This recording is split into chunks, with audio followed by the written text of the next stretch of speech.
大丈夫ですか？寒い。大雪が降る中、一人の女性が倒れていた。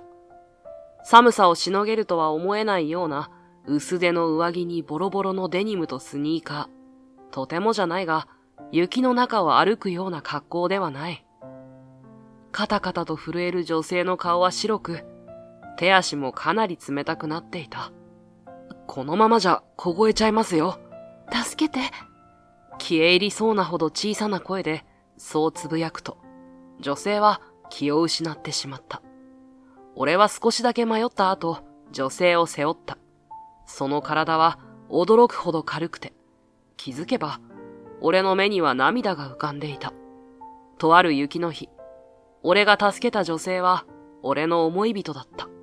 こうして俺と彼女は再び出会ったんだ。よし、これで準備は OK。さあ、開店しますか。俺の名前は、沖津壮太、26歳。田舎でレストランを経営している。古いピアノが1台と、テーブル席が数席しかない小さなレストランだ。レストランは、じいちゃんがもともと経営していたのだが、そのじいちゃんが亡くなった後、俺が継ぐことにした。幼い頃に両親が事故で他界し、俺を引き取ってくれたのが父方の祖父、じいちゃんだった。じいちゃんがいて、この店があったから、俺は今こうして元気に暮らすことができている。ピアノを見ると、お客さんのリクエストに応えて、楽しそうに弾いているじいちゃんの姿を思い出す。そうた、楽しむことが一番だよ。お前には、笑顔が一番似合うんだからな。亡くなる前も、そう言ってじいちゃんは笑っていた。父さんとそっくりなじいちゃんの笑顔が俺は大好きだった。そうだね、じいちゃん。今日も目いっぱい楽しむよ。俺はピアノに向かって微笑むと入り口のドアへと向かう。ドアを開けると冷たい風が吹き込んでくる。ちらほらと雪が降り始めていた。寒い。今日のおすすめはシチューに決定だな。白い息を吐きながらそうつぶやくと、俺はプレートをオープンに掛け替えた。朝から降り始めた雪は次第に強さを増していき、営業を終える夜には膝下くらいまで積もっていた。雪の勢いも収まりそうにない。もともと多くはない客足もこの天候でさらに少なくなり、ディナータイムを過ぎてからはパタリと途絶えていた。仕方ない。少し早いけど店じまいかな。こうして俺は店の後片付けをして帰宅することにした。その頃になっても雪は止む気配もなく、しんしんと降り積もっていく。この勢いじゃ明日は臨時休業かもな。レストランから自宅までは近いので、相当な大雪でない限り出勤することは可能なのだが、お客さんが来れそうにないほどの積雪では、店を開けていても意味がない。冷蔵庫内の食材の期限は問題なかったはず。と考えながら、家路を急いでいる時だった。街灯の下でふらふらと歩く人影があった。不審者か、酔っ払いかと思い身構えるが、次の瞬間、その人物がバタッと倒れた。ちょっと大丈夫ですか？慌ててその人の元へと駆け寄ると、小柄な女性だった。今日のような天候の日には、ふさわしくない薄手のダウンに、雪ですっかり濡れてしまったデニムにスニーカー。そのどれもが薄汚れていて、ボロボロだった。顔色も白く、指先も真っ赤で、とても冷たい。意識はあるか確認するため、顔を覗き込むと。シーバさん？だいぶやつれてはいたが、高校時代の同級生、シーバ真由子だった。まさかの人物に驚き固まっていたが、彼女のうめき声で我に返る。シーバさん、しっかりして。声をかけると、少しだけ目が開く。よかった。意識はあるみたいだ。ほっとした俺に、彼女のつぶやきが聞こえてきた。助けて。そう言うと、彼女の体から力が抜ける。シーバさん。声をかけても返事はない。俺は少しだけ迷ったが、彼女を背負った。濡れた衣服が重さをプラスしているはずなのに、その体は思っていたよりも軽くてびっくりした。揺れるけど少しだけ我慢してね。俺は雪道を転ばないように注意しながら彼女を家へと連れ帰った。家へ着いて彼女の濡れた体を拭き、衣服を整える。緊急事態だからと自分に言い聞かせながら、必要以上に見たり触れたりしないようにしながらの作業はかなり大変だった。その日のうちに熱が出始め、うなされる彼女を介抱する。時折聞こえるごめんなさいという寝言が気になったが、看病に専念した。シーバマユコさん。少しきつめの目元にスッと通った鼻筋。スラッとしたスタイルと相まって、年齢よりも大人びて見えた。いつもクールで、周りと必要以上にベタベタしない。そんな彼女は、猫を連想させるような美人だ。音楽関係の会社を経営するシーバグループの娘で、彼女自身も幼い頃から音楽の世界に身を置いていた。そんな彼女との接点は高校時代の同級生ということだけ。とはいえ、俺は普通科で、彼女は音楽科に在籍していたので、直接関わりがあったわけではない。しかし、普通科でも彼女の美しさと演奏の素晴らしさは知れ渡っていて、彼女のファンがたくさんいた。俺も学内の演奏会などで彼女を見たことがあったし、他の生徒同様に憧れてもいた。高嶺の花。そんな形容がふさわしい女性だった。そんな彼女と二人きりになったことが一度だけある。小さい頃、ピアノを習っていたことがあった俺は、誰もいない時間に息抜き程度で音楽室のピアノを弾くことがあった。一曲演奏した後、一人の生徒が音楽室に入ってきた。それがシーバさんだった。俺の制服を見て、普通科の生徒だと確認した後、意外そうな顔で一言だけ。普通科の割には悪くない演奏だったわ。そう言って去っていった。拍手も何もないけれど、憧れの彼女に悪くないと言われただけで、俺の胸は高鳴った。それ以降、昼休みにピアノを弾いても、彼女が現れることはなかったし、会話をする機会も訪れなかった。学生時代の甘酸っぱい思い出。それで終わるはずだったのに、目の前には彼女がいる。徐々に回復していく彼女を見つめながら、不思議な偶然があるものだと、俺は思っていた。2日後、ようやくシーバさんは目を覚ました。見知らぬ場所に寝ている事実に驚きを隠せない様子だった。戸惑う彼女に雪の中倒れていたこと、熱を出していたことなどを説明すると、私、とんでもないご迷惑を、本当に申し訳ありません。迷惑なんてそんな、俺が勝手にしたことだから気にしないで。ありがとうございます。見ず知らずの私に親切にしていただいて。遠慮がちに微笑む。その微笑みに少しだけ寂しさを覚える。当然のことながら、彼女は俺のことを覚えていなかった。いや、実は俺、同じ高校に通ってたんだよ。すみません。私。謝らないで。覚えてなくても仕方ないんだ。学科は違ったし、俺はシーバさんのことを見てるだけだったからさ。そうなんですね。じゃあ、普通科に戸惑った表情の彼女を見て、ようやく自分が名乗ってもいなかったことに思い当たった。ああ、ごめん。名前言ってなかったね。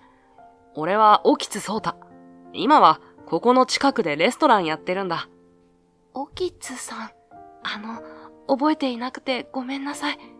そう言って頭を下げた。これまでの彼女の様子を見ていて、俺は感じていた疑問を口にする。なんていうか、変わったね。昔はもっと、高飛車で嫌味なやつでしたか？言いよどんだ俺の言葉を自重気味に笑いながら彼女が引き継いだ。いや。いいんです。あの頃の私は傲慢で、ひどい人間でしたから。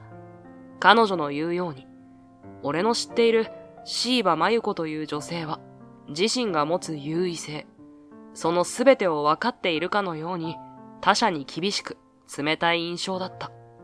彼女のファンは多くいたが、その逆に、彼女を嫌う人も同じくらいいたように思う。今では、自分の愚かさがわかります。でも、今更反省しても遅かったんですね。きっと罰が当たったんだわ。そう言うと、彼女の大きな瞳から涙がこぼれ落ちた。突然の女性の涙に慌てたが、彼女に寄り添い、優しく背中をさすった。じいちゃんが昔、泣く俺にそうしてくれたように。罰が当たったなんてそんなこと、大丈夫だから。俺が触れた瞬間は、ビクッと体を震わせたが、その手を振り払うこともなく、しばらく涙を流した後、椎葉さんはぽつりぽつりと現状を話してくれた。高校卒業後、有名音大に入り、留学も経験したが、その後は家を出て、一人様々な場所を放浪しているということ。詳しいことなどは話したくないようなので、深くは聞かずに、彼女が落ち着くのを待つ。ありがとう。泣き止んだ彼女は弱々しく微笑んだ。その笑みを見て、俺は思わず提案していた。椎葉さん、行くところがなくて困ってるなら、うちのレストランで住み込み、まかない付きで働かない？自分でも突拍子もないことを言った自覚はある。でも、身も心もボロボロな彼女を放ってはおけなかった。俺の提案に目を丸くしていた椎葉さんは小さくうなずき、よろしくお願いします。と丁寧に頭を下げた。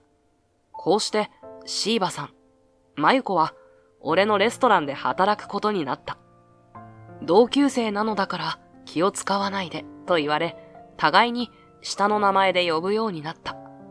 憧れの人の名前を呼ぶことになるとは思っていなかったので、最初のうちは真由子と呼ぶたびに心臓が飛び出すかと思うくらい緊張したが、それ以上に彼女に自分の名前を呼ばれることの方がやばかった。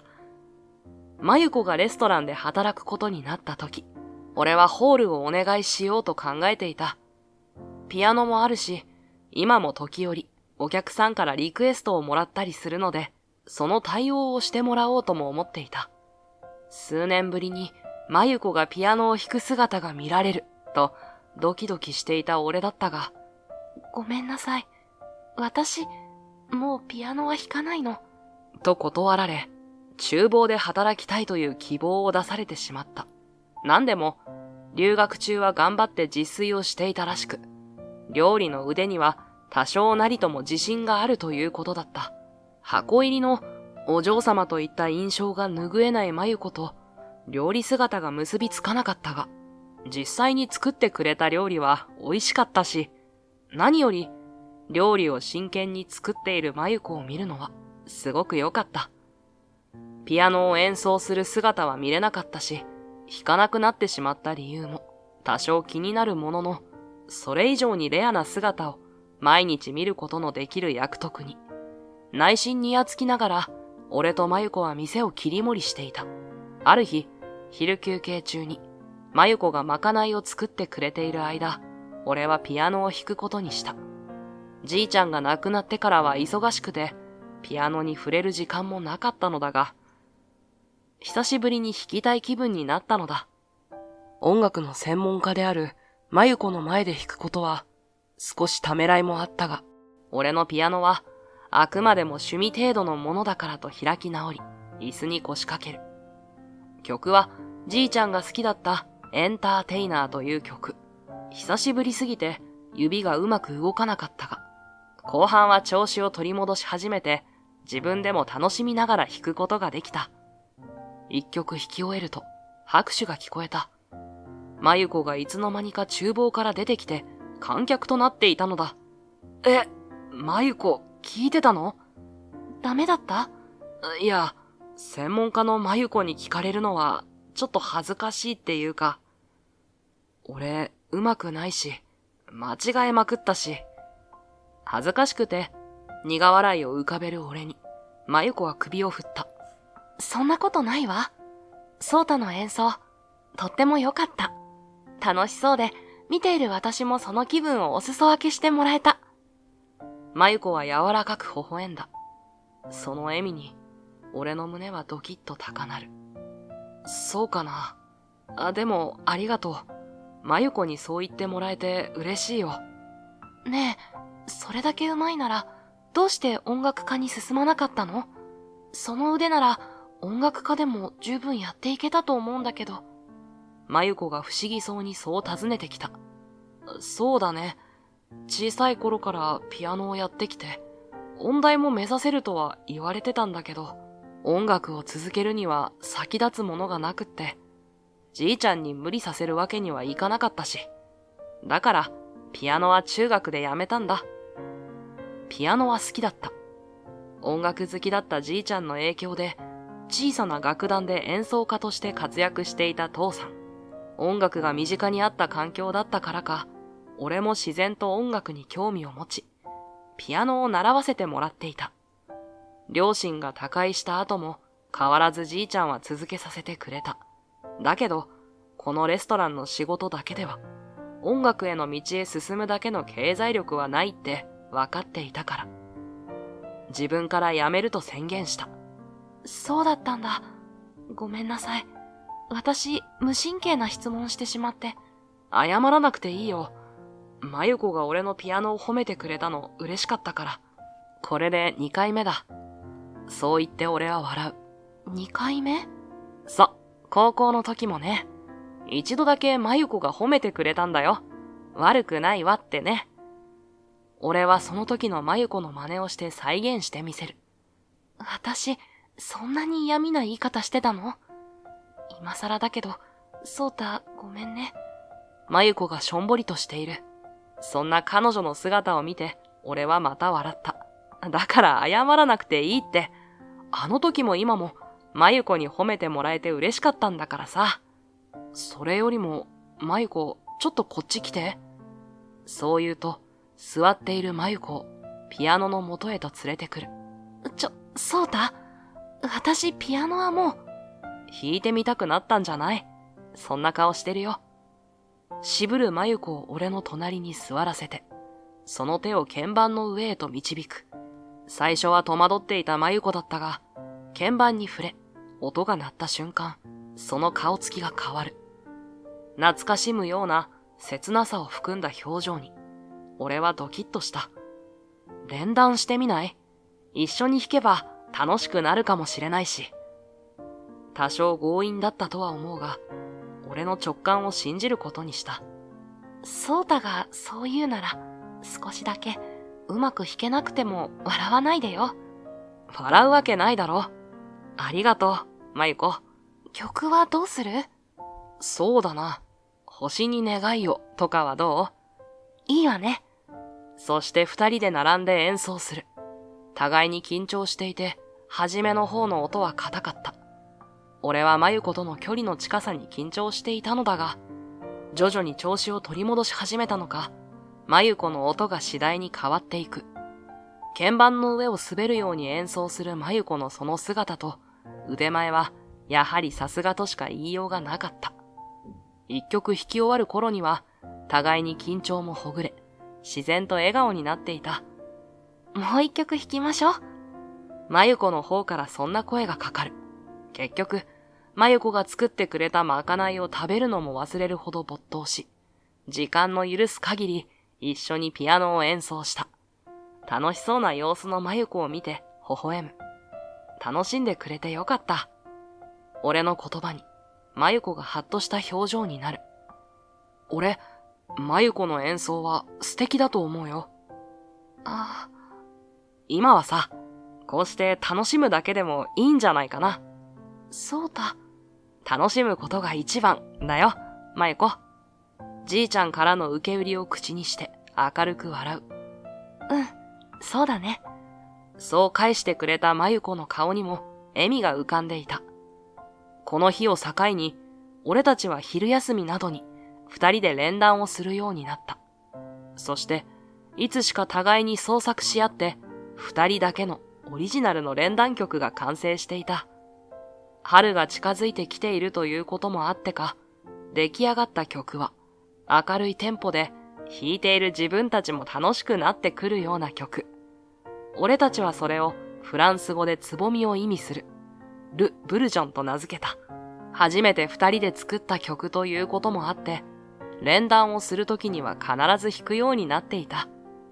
この曲を弾くとき、まゆことの心の距離が近くなった気がしてドキドキする。ふと隣に座るまゆこを見ると、その表情は再会した頃とは打って変わって明るくなっていた。こうして一緒に演奏をしたり曲を作ったりするうちに、まゆこは自らピアノを弾くようになっていった。その表情は穏やかで、とても楽しんでいるように見える。嬉しい変化はそれだけじゃない。まゆこが演奏をするようになったことで、その演奏レベルの高さと、まゆこの美しい容姿が話題になり、片田舎のレストランだったうちの店に連日お客さんが来るようになったのだ。特に男性客の伸びは半端ない。まあ気持ちはわかる。すっごくわかるんだが、たくさんの男たちがまゆこにデレデレとしている様子を眺めるのは正直複雑だった。そんな俺の気持ちを知ってか知らずか、まゆこは毎日楽しそうにお客さんのリクエストに応えながら演奏をしていた。今日は小さなお客さんのリクエストに応えて、ディズニーの曲をたくさん弾いて聴かせてあげていた。お姉ちゃんありがとう。すっごく綺麗なピアノだった。私もお姉ちゃんみたいに弾きたい。僕もお母さんが好きな歌を弾いてあげたい。まゆこの周りには目をキラキラさせた子供たちが集まっていた。そんな子供たちに微笑むまゆこの表情は優しく穏やかで、温かな雰囲気が店の中を満たしていた。まゆこの噂が街を越えて多く広がり、ついにはテレビの取材などが入るまでになっていた。その中にはうさんくさい連中もいて、まゆこの経歴を面白おかしく書き立て、あのシーバグループの令嬢の壮絶な体験、期待の演奏家から一転、ホームレスへ、そして田舎のレストランにて美貌のピアニストとして再起を図る、などといった話題性を狙ったような週刊誌の取材などもあった。俺はまゆこを助けた時のことを思い出していた。詳しいことは語らず、ボロボロになったまゆこがここまで元気を取り戻したのだ。そっとしておいてあげたいというのが本音だった。しかしまゆこは、大丈夫よ。それに、ソータの大事なお店のためになるなら、私も嬉しいわ。そう言って微笑んでいた。心配ではあったが、すでに報道はされていて、連日店は大盛況。嬉しい悲鳴を上げながら、俺たち二人は毎日を忙しく過ごしていた。まゆこが家に来てから2ヶ月が経とうとしていた。寒かった冬も終わりが近づき、春が間もなくという頃、店へ一組の夫婦が訪ねてきた。田舎には似合わない派手で豪奢な身なりだ。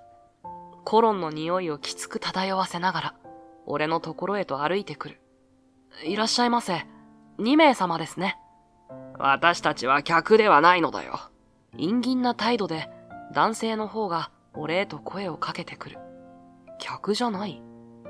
じゃあ一体何しにと思ったところで、厨房からまゆこが飛び出してきた。どうしてここにいるんですか？まゆこの叫びに心外だという様子で男の方は首を振っている。どうしてって当たり前だろう。私たちはお前の親なのだから。親？ということはまゆこの両親。つまりシーバグループをまとめているトップということだ。俺が口を挟んだことが気に入らなかったのか、父親は俺をギロッと睨みつけた。君がこの店の店長か？娘が世話になったことだけは礼を言おう。しかし、君のような者が娘の名を気安く呼ぶのは感心しないな。母親は先ほどから何も言わないが、その顔には父親と同じ不快な感情が現れている。そうたは、この方は私の恩人です。失礼なことは言わないでください。まったく、少し離れている間に毒されたようだな。まあいい。今すぐ着替えてきなさい。帰るぞ。まゆこも俺も呆然としていた。こちらの意志、いや、娘であるまゆこの意志も聞かず、決定事項と言わんばかりの調子でそう告げてきた。嫌です。帰りません。絞り出すような声で、まゆこが反論する。コック服の裾をぎゅっと掴んでいる手が震えていた。私は帰りません。あなた方が捨てたのではないですか？役に立たないと言って、いとも簡単に。まゆこの絶叫にも近い叫びに、俺は衝撃を受けた。両親がまゆこを追い出したというのか？信じがたいことだが、まゆこの様子を見れば、嘘ではないことはわかる。娘を捨てるなんて、何を考えているんだ。思わずそうつぶやいていた。俺の言葉に、父親はふんと鼻を鳴らすだけだった。母親に至っては、眉一つ動かさない。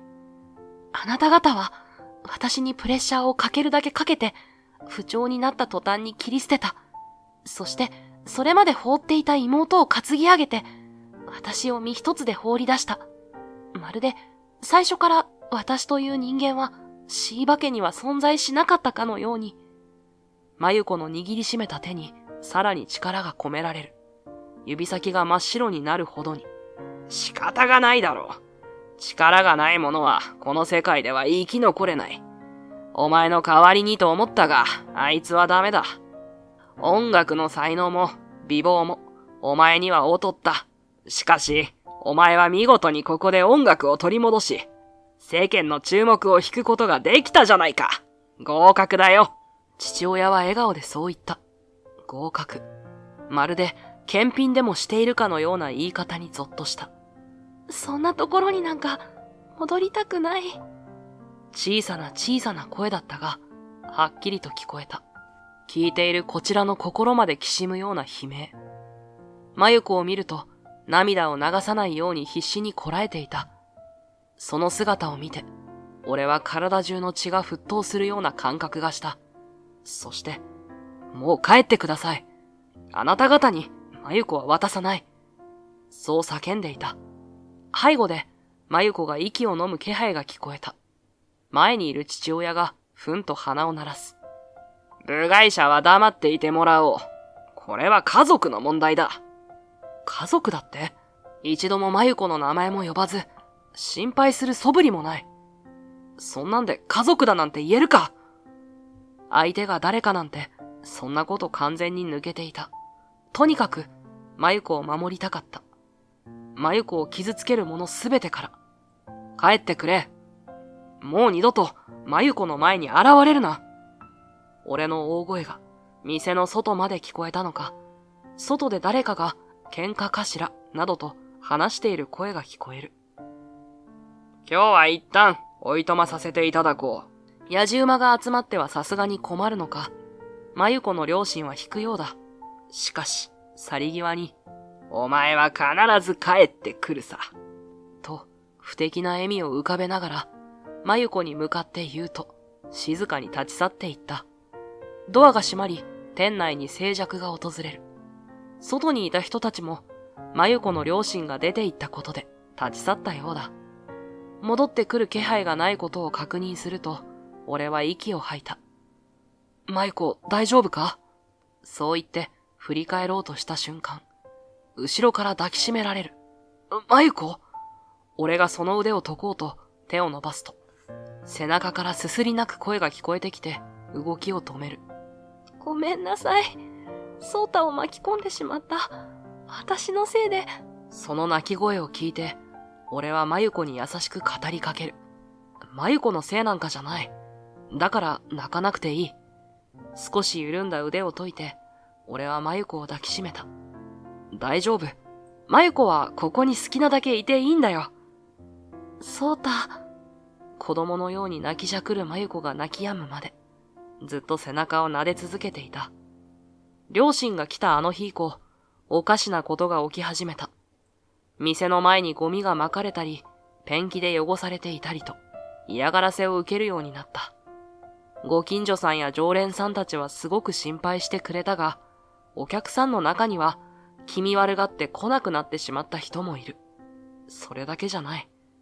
買い出しなどで一人で外に出たまゆこが、怯えた様子で戻ってきたことがあった。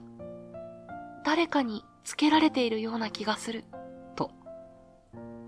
店の中にいても視線を感じると言って、窓から遠い厨房の中から一日出てこれない。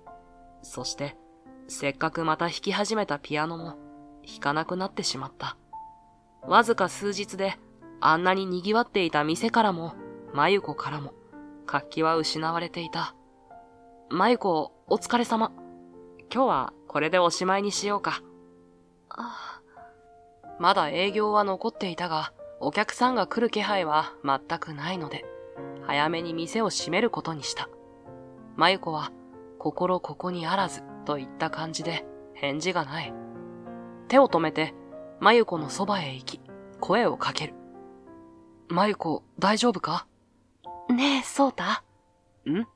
私、ここを出ていくわ。一瞬まゆこの言った言葉の意味がわからず、フリーズする。そんな俺を見て、もう一度、まゆこが言った。ここを出ていく。もうこれ以上、迷惑をかけられないもの。そんな、どうして？俺が絞り出した言葉に、まゆこはふっと笑う。その表情は、とても悲しげだった。そうたも、最近の嫌がらせが誰の仕業なのか、わかっているでしょう。だからよ。店への嫌がらせや、まゆこへの付きまとい。始まったのは、まゆこの両親が来てからだ。鈍い俺でも、さすがに気づいていた。拳を握りしめながら、俺は思わず大きな声を出していた。だからって、まゆこが出ていく必要はないはずだ。ううん。私が出ていけば、あの人たちもここへは手を出してこなくなる。それで解決するのよ。まゆこはずっと表情を変えない。悲しげに微笑んだまま、静かに、俺を諭すように話をする。だが、俺は納得したくなくて、必死にまゆこを説得する。そんなことをしても、まゆこは苦しいままだ。それじゃダメだろ。それに、俺だって、気がつけば、まゆこの肩を掴んでいた。触れていないと、すぐにいなくなってしまうんじゃないかと思ったから。まゆこがいなくなるなんて想像もしたくない。ほんの数ヶ月、一緒に過ごしただけだけど、俺にはまゆこがいてくれなきゃダメなんだよ。情けないと分かっていても、涙が出てきそうだった。昔から抱いていた憧れの気持ち。思わぬ再会をして、すぐそばでまゆこを感じて、その心に少しだけ触れて、共に過ごす時間が多くなるのに比例して、俺の思いも確かな恋心へと変わって、大きく膨らんでいった。俺はずっと守ってもらうばかりだった。自分の気持ちをごまかしながら、いろいろなものを諦めて過ごしてきた。でも、まゆこと過ごした時間も、この気持ちも、絶対に手放したくない。俺はまゆこのことが好きだから。俺の告白にまゆこが動揺する。みるみるうちにその瞳に涙が溢れてきた。でも、私がいたらこのお店も無事じゃないかもしれないんだよ。大事な場所でしょ？まゆこの叫びにも似た声に、俺はゆっくりと首を振る。そして、まゆこの目をまっすぐに見つめる。いいんだ。たとえ何かを失ったとしても、まゆこのことだけは失いたくない。まゆこのことは、絶対に俺が守る。だから、ここにいてほしい。俺と一緒に。俺の言葉に、まゆこの瞳からたくさんの涙がこぼれ落ちた。その涙を拭うと、俺はまゆこを抱きしめる。そうた、私。まゆこ、お願いだから、うなずいてくれ。ここにいるって言ってくれ。俺の背中に、まゆこの腕が回される。私も、ここにいたい。そうたのそばにいたい。私も、そうたのことが好き。泣きながら伝えてくれるまゆこの言葉が胸に広がっていく。思いが通じるってこんなに温かくて嬉しいんだ。自然と涙がこみ上げてくる。涙を流すのなんて子供の時以来だ。そう思いながら、俺はまゆこの細い体をぎゅっと抱きしめる。ありがとう、まゆこ。お礼を言うのは私の方。そうた、私、あなたに出会えてよかった。俺たちは互いに涙を流しながら抱き合っていた。偶然の再会から数ヶ月後の今日、俺たちは互いの思いを確かめ合った。これからまゆこの両親がどう出てくるのかわからなかったが、俺はまゆこを守り通すと心に決めた。不安げな様子は完全に払拭できたとは言い難かったが、まゆこにも笑顔が戻ってきた。ピアノもまた弾き始めるようになった。隣に並んで笑いながら、二人で作ったあの曲を演奏する。俺たちは少しでも気持ちを明るく持とうと、未来に目を向けるような会話を交わしていた。ねえ、そうた、結婚式はあげなくてもいいから、二人で旅行に行こうね。ああ、暖かいところがいいな。あ、そうだ。俺、まゆこが留学していた町にも行ってみたい。あそこは人も街も暖かくて、美味しいお店もいっぱいあるから、料理の勉強もできそう。まゆこが楽しそうに微笑む。じゃあ、帰ってきたら、新メニュー開発もしようか。お客さんも喜ぶよ、きっと。いいね。私はデザートに力を入れようかな。子供たちの喜ぶ顔が見たいから。子供か。まゆこの微笑みを見つめながら、俺、子供はたくさん欲しいな。自分が一人っ子だったから、兄弟姉妹ってちょっと憧れる。そんなことをこぼす。そうだってば、気が早いんじゃない？でも、そうね。たくさんいたら楽しそう。子供が大きくなったら、ピアノ教室開くのもいいね。まゆこが先生なら、みんな気合が入りそうだ。なにそれ。厳しいって言いたいの？俺の言葉に少しむくれた顔をする。そんな表情も愛おしい。違う。嬉しくてレッスンに身が入るって意味。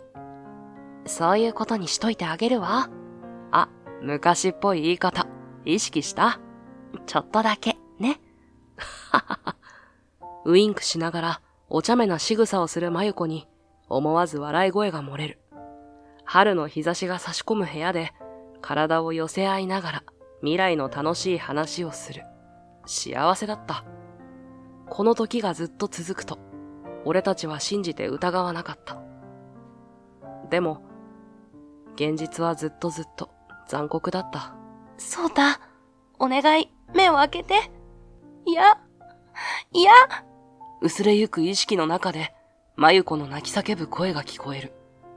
大丈夫。そんなに泣かないで、まゆこ。そう伝えたいのに、口が動かない。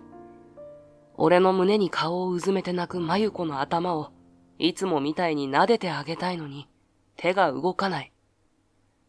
まゆこの顔を見つめたいのに、目の前はずっと真っ暗なまま。そうだ。いなくならないで。一人にしないで。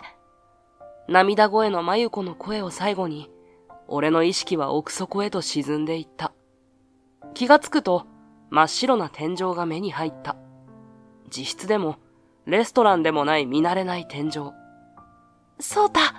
気がついたのね。まゆこ？そんなまゆこの声が聞こえたかと思ったら、今度は慌てた様子の看護師さんが俺のところへやってきた。病院。そうか、俺。そこでようやく俺は思い出した。いつものように店を閉めて、まゆこと二人で家へと帰っていたとき、一台のバイクが俺たちめがけて突っ込んできたんだ。危ない！そう思った時には体が勝手に動いていた。まゆこを少しでも安全な場所へと思って突き飛ばして、次の瞬間、体中に痛みが走った。そう。俺はあのバイクにひかれたんだ。看護師さんがモニターなどを点検している間に、俺はまゆこへと声をかける。まゆこ、怪我はない？その言葉を聞いて、まゆこは泣き崩れた。そうだ。無事でよかった。ごめんね。謝るまゆこの方に涙が伝う。目も真っ赤だし、クマもできている。やつれた様子のまゆこに心が痛んだけれど、それだけ心配してくれたという事実に少しだけ嬉しい気持ちになってしまう。心配かけて、俺の方こそごめんね。そう言って、彼女の涙を拭おうとした。あれ？なんでだろう。右腕が動かない。なんとかして動かそうとするが、まるで鉛でもつけられたかのように、重くて動かすことができなかった。おきつさん、無理して動かそうとしなくても大丈夫ですからね。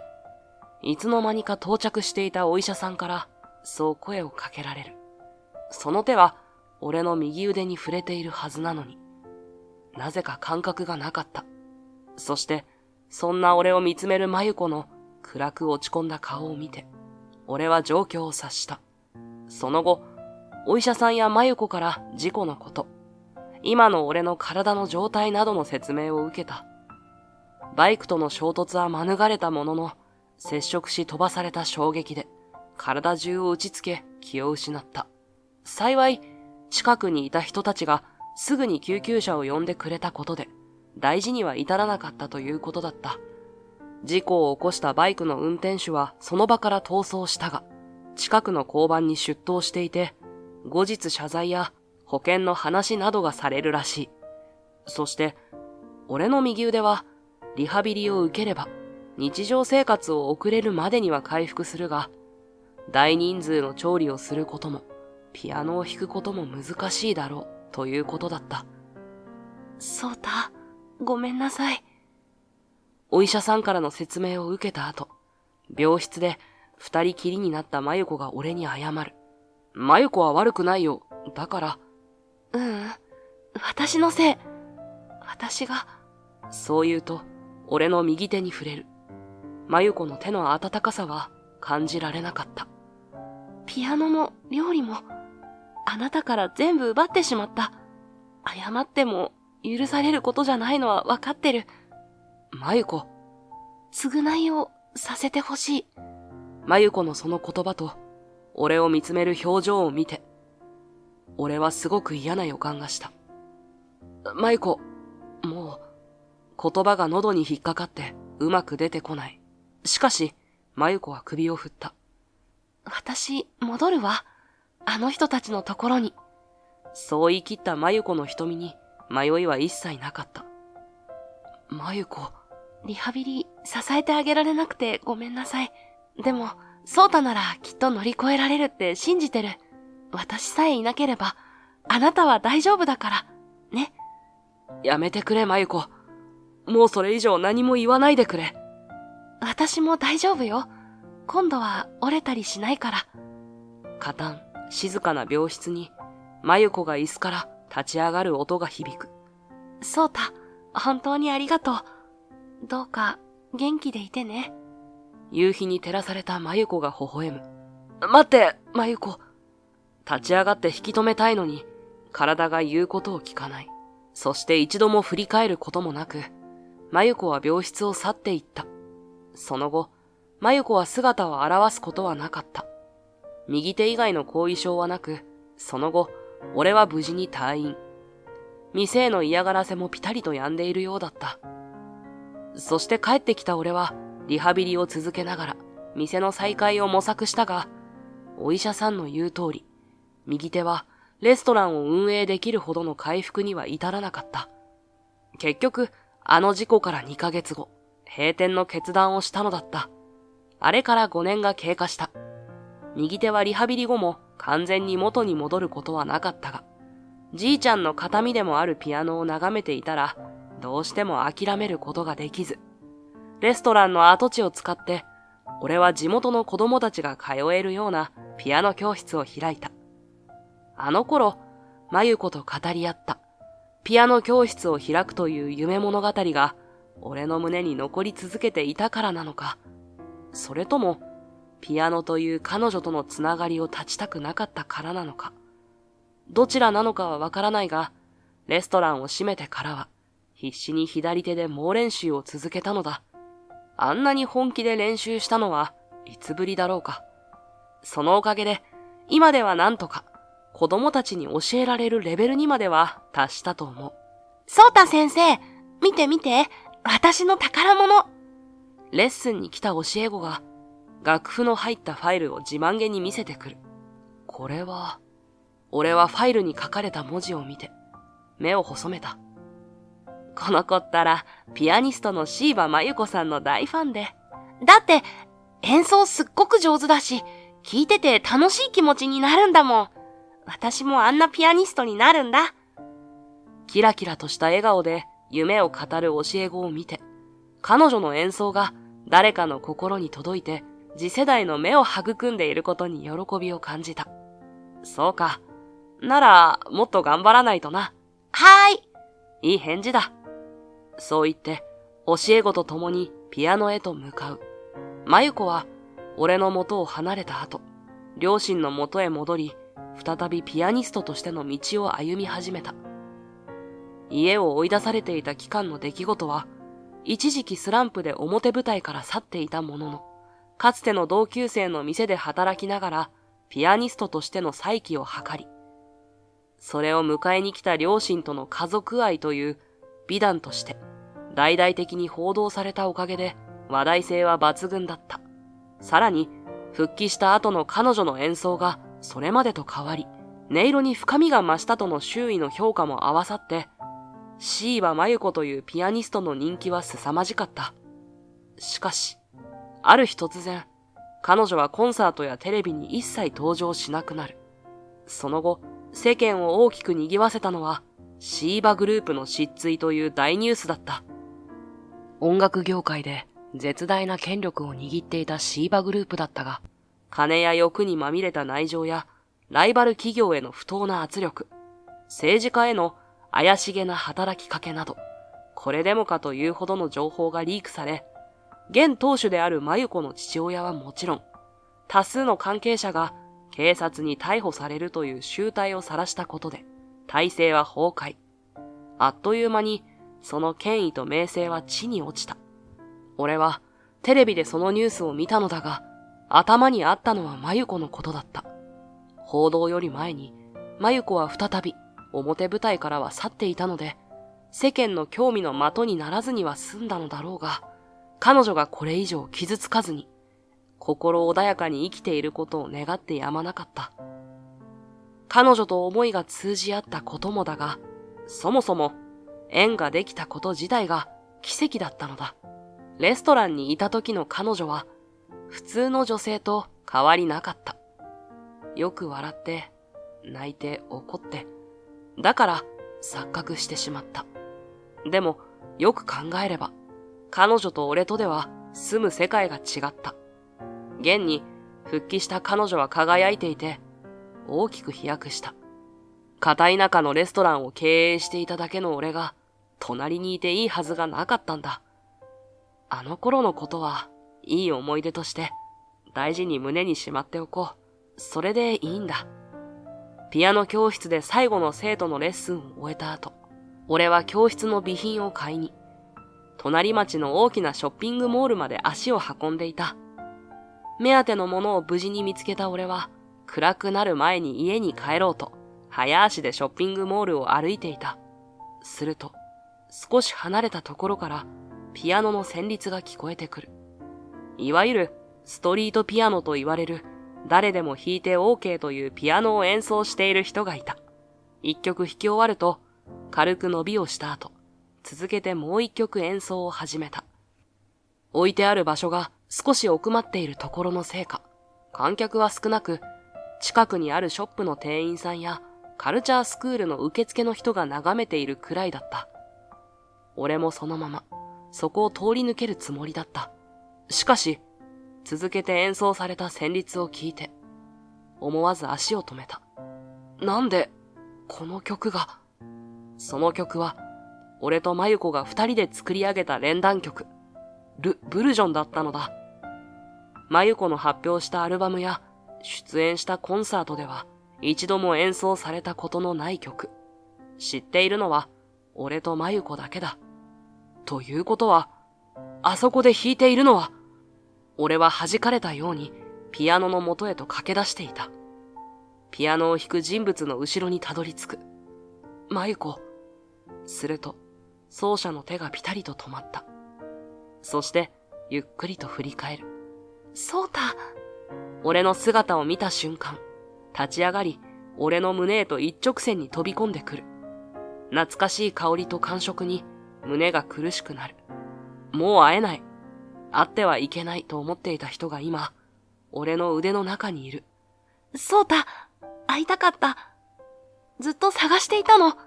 まゆこ、もう会えないと思ってた。あの別れの日のことを思い出して、俺の目に涙が溢れてくる。ごめんなさい。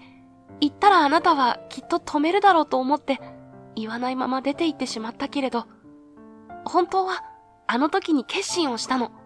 あの家と戦おうって。これ以上私の大切なものを壊される前に、私があの人たちをって、私が戻った途端に嫌がらせも止まったでしょ？そんな無茶なことを考えていたのか？思わず咎めるように言うと、まゆこはほらねと言わんばかりの顔をする。油断させるために、あの人たちの言う通りに動いたわ。テレビにも出たし、会社の利益になる人たちとも積極的に交流したしね。大変だったけど、そのおかげでたくさんの証拠を集めることができた。それじゃあ、シーバグループの一連の報道って、俺がそう言いかけたとき、まゆこが人差し指を自身の唇に当てて、シーというジェスチャーをする。きっかけは、そうかもしれないけど、その後は身から出たサビよ。今までの行いがあったから、ああいう結末になっただけ。そう言い放つまゆこは、あの頃のように怯えて震える彼女ではなかった。この数年で強く、したたかになったみたいだ。そんな彼女の姿を見て、俺は微笑んだ。強くなったんだな。ええ。大切なものを守るためには必要なんだって、あなたから教えてもらったのよ。そう言うと、俺の右手をそっと握る。あの日、私を守ってくれたあなたの隣に一緒に並んで立てるように。私も強くならなくちゃって。そうしたら会いに行こうって思ってた。ずっと会いたかった。そうた。俺もだよ、まゆこ。会いたかった。互いに目を合わせた後、抱き合う。数年分の空白を埋めるように。互いの存在を確かめ合うように。周りから、わーっという声が聞こえた気もするが、気にしないことにした。俺さ、めちゃくちゃ練習して、左手でピアノ弾けるようになったんだ。そうなんだ。そうたはすごいね。頑張り屋さんだもんね。ははは。子供を褒めるような言い方に思わず笑ってしまう。それでさ、まゆこの腕には全然かなわないんだけど、また一緒に弾いてくれないかな。もちろん。私もまたあなたの隣で弾きたいわ。俺の言葉に息を飲んだ後、涙声で返事をしてくれた。顔を上げたまゆこともう一度目が合う。互いに微笑み合った後、キスを交わして、二人でピアノへと座る。そして、二人の曲を弾く。周りにはいつの間にか人が集まっていて、子供たちの楽しそうな声と、大勢の人たちの歓声、そして、俺たちが奏でる軽やかな旋律が響いていた。まゆこの存在は、すでに広く世間に知れ渡っている。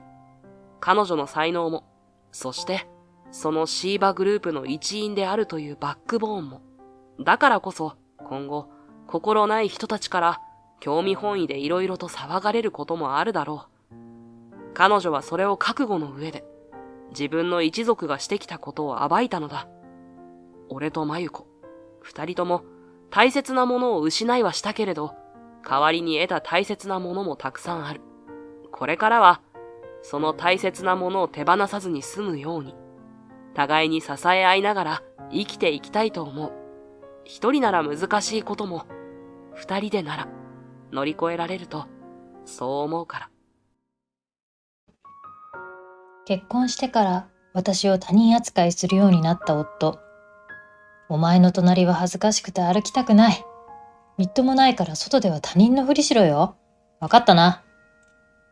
さらに夫は私の体型についてもひどい言葉を投げつけてきた。なんだ、お前妊娠でもしたの？お腹やべえぞ。妊娠なんかしてないわよ。皮肉で言ってんだよ、バーカ。そんなこともわからねえのかよ。そんな夫は私に基礎母の介護を言い渡し、基礎母が亡くなると離婚を言い渡してきた。お前はもう用なし、離婚だ。私を介護要員としてしか思っていなかったんだ。あなたがその気なら、私にも考えがあるのよ。今まで侮辱されていた分、たっぷりお返ししてあげる。結婚してから、夫は別人のように変わった。私を他人扱いし、暴言を吐いて傷つける。結婚する前はそんな人ではなかったのに、どうして？いや、もともとがそんな人間だったのだと、今は思う。悲しくて惨めな思いをしたけれど、自分がしたことは間違いじゃなかった。ちゃんと神様は見ててくれていた。私は、ある秘密を抱えていた。私の名前は野口静香。介護福祉士の仕事をしている。介護の仕事はほぼ肉体労働だが、私はご老人から感謝されるこの仕事が好きで、天職だと思っていた。仕事はやりがいもあり好きなのだが、結婚への憧れもあるので、いざとなったら仕事を辞めないといけないなと思っていたのだが、そんなことを考えていたら4年も彼氏ができなかった。そんな時、思いもよらないところから結婚の流れになったのが、私の会社に出入りしていた顧問税理士の夫、野口裕太との出会いだった。裕太はとても人当たりが良く、いつもスーツ姿の彼は清潔感があり、知的でハキハキとしている様はザ・できる男だった。私の職場ではかなりの人気で、彼の乗る高級車が敷地内に入ってくると、ほとんどの女性従業員は色めきだった。私は裕太を高嶺の花と思っていたので、そこまで意識はしていなかったのだが、どういうわけだか突然裕太の方からアプローチを受けた。おすすめのラーメン屋を教えてください。最初はそんな会話からだったのを覚えている。私が同僚と先日行ったラーメン屋の話をしているところに自然に入ってきて、場所を教えると、行き方がよくわからないから一緒にどうですかと、これまた自然に食事に誘われたのだった。まるでいつもそうしてるでしょと言わんばかりの自然さだった。こいつは手だれの女たらしだ。私はそう思って最初はかなり警戒していた。だが会うたびに紳士的な対応の姿を見せられ、あれこれ考えているうちに映画に行ったり、ドライブに行ったり、一緒にスポーツを楽しんでみたり、普通の居酒屋に飲みに行ったり、温泉旅行にも行ったりして、気づけば半年が過ぎていた。この時に私はこの人と結ばれる運命だったんだと勘違いするようになっていた。老舗のレストランでプロポーズをされ、私と裕太は結婚することになった。子供は一人でもいいから絶対欲しいね。とか、実家に土地があるからマイホームは早めがいいな。など、裕太との会話で理想の新婚生活に夢を膨らませていたのだが、私は結婚してすぐ違和感に気づくのだった。私を呼ぶときに、おい、とか、お前、というようになったのだ。最初は強めの亭主関白気取りなのかなとも思っていたのだが、それからどんどん様子が変わっていった。ある日外食をしにレストランに行った先で、それぞれの注文を済ませた後の雑談中に、裕太の野菜の好き嫌いについて、子供じゃないんだから、と相槌を打ったところ、は？てめえ調子乗ってんじゃねえぞ。と突然切れ始め、空気なくなったわ。と言って、店を出てしまった。そんなに怒ること？と少し不満だったのと、しばらくすれば料理も出てくるし、裕太も戻ってくるだろうと思っていたので、私はそのまま席で待っていた。ほどなくして料理がテーブルに揃ったのだが、裕太は戻ってこない。私は焦って裕太に電話をかけるが、繋がらない。レストランだからお持ち帰りなんてできないし、仕方なく私は2人分の食事を残さず食べたのだった。食事を済ませたが、いくら待っても優太は戻ってこなかったので、会計を済ませて外に出た。駐車場を見ると車がない。まさか帰ったのかと思い電話をするが、やはり通じず。仕方がないのでタクシーを使って家に戻ってくると車があった。やはり先に帰ってきているようだったので、文句を言ってやろうと玄関のドアノブに手をかけるが、開かない。鍵がかかっていたのだ。どういう嫌がらせと思いながらインターフォンを押す。はい。ちょっとどういうつもり？開けてよ。どちら様ですか？ふざけないでよ。いい加減にして。知らない人とはお話できません。わかったから、話は中でしましょ。周りに変な目で見られちゃう。ゆうたは少しでも気に食わないところがあると、機嫌が悪くなり、私を他人扱いするのだ。子供じみているが、普段は今までと変わらないゆうたなので、私はなるべくゆうたを怒らせないように気をつけるようになっていった。そしてある日、私は転職である介護の仕事を辞めるよう、ゆうたから持ちかけられる。理由は、実家の義祖母の面倒を見てほしいからだった。静かに俺んちのばあさんの介護をしてもらいたいから、今の仕事辞めてくんない？おばあさま具合悪いの？いや、なんか施設に慣れてくれないらしいんだよ。自分はまともなつもりなんだろうけど、一人じゃ何もできねえから。おばあさまは認知症なの？知らねえ。でも俺の両親とうまくいってないみたいだからさ。だから頼むな。デイサービスとかでもダメなの？話聞いてる？施設はダメなの。金の無駄。現役の介護士だからそれぐらい余裕っしょ。そりゃ現役だけど、どのみち拒否権ないから、妻として当然だろ？ゆうたは私を認めてくれている。頼りにされている。この時はそう自分に言い聞かせて、ゆうたからの辛辣な言葉に耐えていた気がする。私は4年間勤めた職場を辞めることにした。同僚からは寿退社と捉えられ、快く送り出してもらえた。ハンサムな旦那さんに嫁いで仕事も辞められるなんてガチで羨ましい。そんな羨望の的となったことで悪い気はしなかったが、利用者さんの中には私が辞めることを知って涙しながら引き止めてくれる方もいたので、それだけは心苦しかった。そうしてこれからしばらくは一人の人間にかかりきりになる。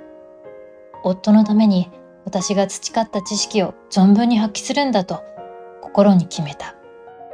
義実家に行くと、義祖母は気難しい人だった。孫のゆうたさんの妻ですと自己紹介すると、孫なんか嫌しないよと気味悪がられてしまった。何かしてあげようとすると、一人でできる、いや偉そうに指図するななどとぶっきらぼうに答える一筋縄ではいかないおばあちゃんだった。私が考え込んでいると、義両親が自分たちの言うことも聞いてくれなくて困っているのだと話をしてくれた。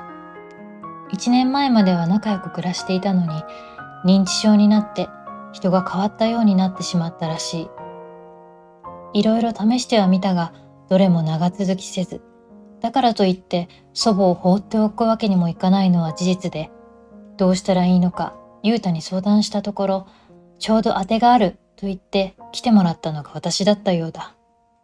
こんなこと、結婚して間もない静かに頼むべきではないと思っている。申し訳ない気持ちでいるとのことだった。当てがある？その言葉に引っかかりはしたものの、できる限りの協力はするから何でも言ってきてねと優しくしてくれたので、義両親の期待にも応えるべく、私は根気強く義祖母と向き合うことにした。義祖母は介護が必要なのにこちらを全く受け入れてくれないので、怪我が多いらしく入退院を繰り返しているようだった。目が離せない毎日で付きっきりで介護をするのだが、義祖母からは鬱陶しがられ、毎日怒鳴られていた。そんなある日、義祖母が縁側で歌を歌っていた。これは民謡だということがすぐに分かった私は、拳が効いていて上手だなと思ったので、あら、お上手ですね。と、そのことを褒めてあげた。知った風な口を聞いて、と強がる義祖母だったが、私が義祖母の歌に愛の手を入れると、あなた、この歌を知っているの？と驚く義祖母。私は介護の現場で民謡好きの利用者さんに仕込まれたのでよく知っているということを伝えた。若いのに大したもんだ、と褒めてもらい、それから義祖母はだんだんと私に心を開いてくれるようになっていった。この歌を知っているか？知らない歌を教えてあげるから、と義祖母の民謡レッスンが日課になり、義実家は明るさを取り戻していった。昔は三味線も弾いたのだと思い出話をする義祖母は、なんだか少女のようで無邪気な感じがした。何かしてあげれば、ありがとうと言ってくれるようになり、いつもすまないねと言ってくれるようになった頃には、私を完全に認識してくれたと感じ、とても嬉しかった。そうだ、私は介護を通じて誰かの役に立つために働くのが好きなんだ。自信や気力を取り戻した私は、今度は義両親も巻き込んで義祖母の介護に取り組んでいった。そうすると、義両親と義祖母の関係も次第に良くなっていき、気づけば私は義実家に通うのが楽しくなっていたのだった。義実家で夕食をしていくことも多くなり、次第に義実家で過ごす時間が長くなった私は、雄太よりも帰りが遅くなることが時々あったのだが、雄太は全く家事をしてくれなかった。してくれないというよりは、できない、やったことがないという人間だということを、この時初めて知った。私は雄太の家事に対する無気力さにストレスを感じて食べ過ぎてしまうこともあり、少し太ってしまった。そしてある日の夕食時には、雄太の暴言で口論になった。なんだよ今日の夕飯、焼きそばだけかよ。ごめん、ちょっと忙しくて。忙しい？何が忙しいってんだ、仕事もしてないのに。ごめんなさい。ちょっとたるんでんじゃねえか？体も。なんだそのだらしない体は。妊娠でもしてんのか？妊娠なんかしてない。皮肉で言ってんだよ、バーカ。お前みたいなもんと誰が付き合うんだよ。みっともないから外では他人のふりしろよ。一緒に歩くのはやめとこう。私は雄太のため、そして雄太の両親のために自分のできることを精一杯やろうと思ってやってきたつもりだった。それが妻の役目、妻として当然のことだと自分に言い聞かせて耐えてきた。だけど、それをちょっと太っただけで妊娠などと馬鹿にされた。そのことが悔しかった。悲しくて許せなかった。なんでそこまで言われなきゃいけないの？あ？私だって頑張ってるわ。あなたのおばあちゃんの介護をしてるのよ。あなただって少しは家事をしてくれたっていいじゃない。ちょっとはいたわってくれたっていいじゃない。気がつくと、私はこの時初めて雄太に言い返していた。我慢の限界だった。この男にいいように使われるだけの女じゃない。私は信念を持って介護をしているのだと胸を張れるからだった。家事も介護もお前の仕事だろうが、誰の稼ぎで飯が食えてると思ってんだ、このデブスが。口答えしてんじゃねえ。私は悲しくて、それ以上何も言い返す気になれなかった。こんな男のためにしてあげることはもうない。雄太には人間らしい優しさはない。私の死んだおじいちゃんが言っていた、人に感謝したり敬意を表することができない人間はクズだ。その言葉を思い出した。それ以来、雄太とは気まずい関係になり、義実家に行くと家に帰るのが億劫に思うようになった。義実家では私を必要としてくれている。頼りにされているし、私を本当の家族のように思って接してくれている。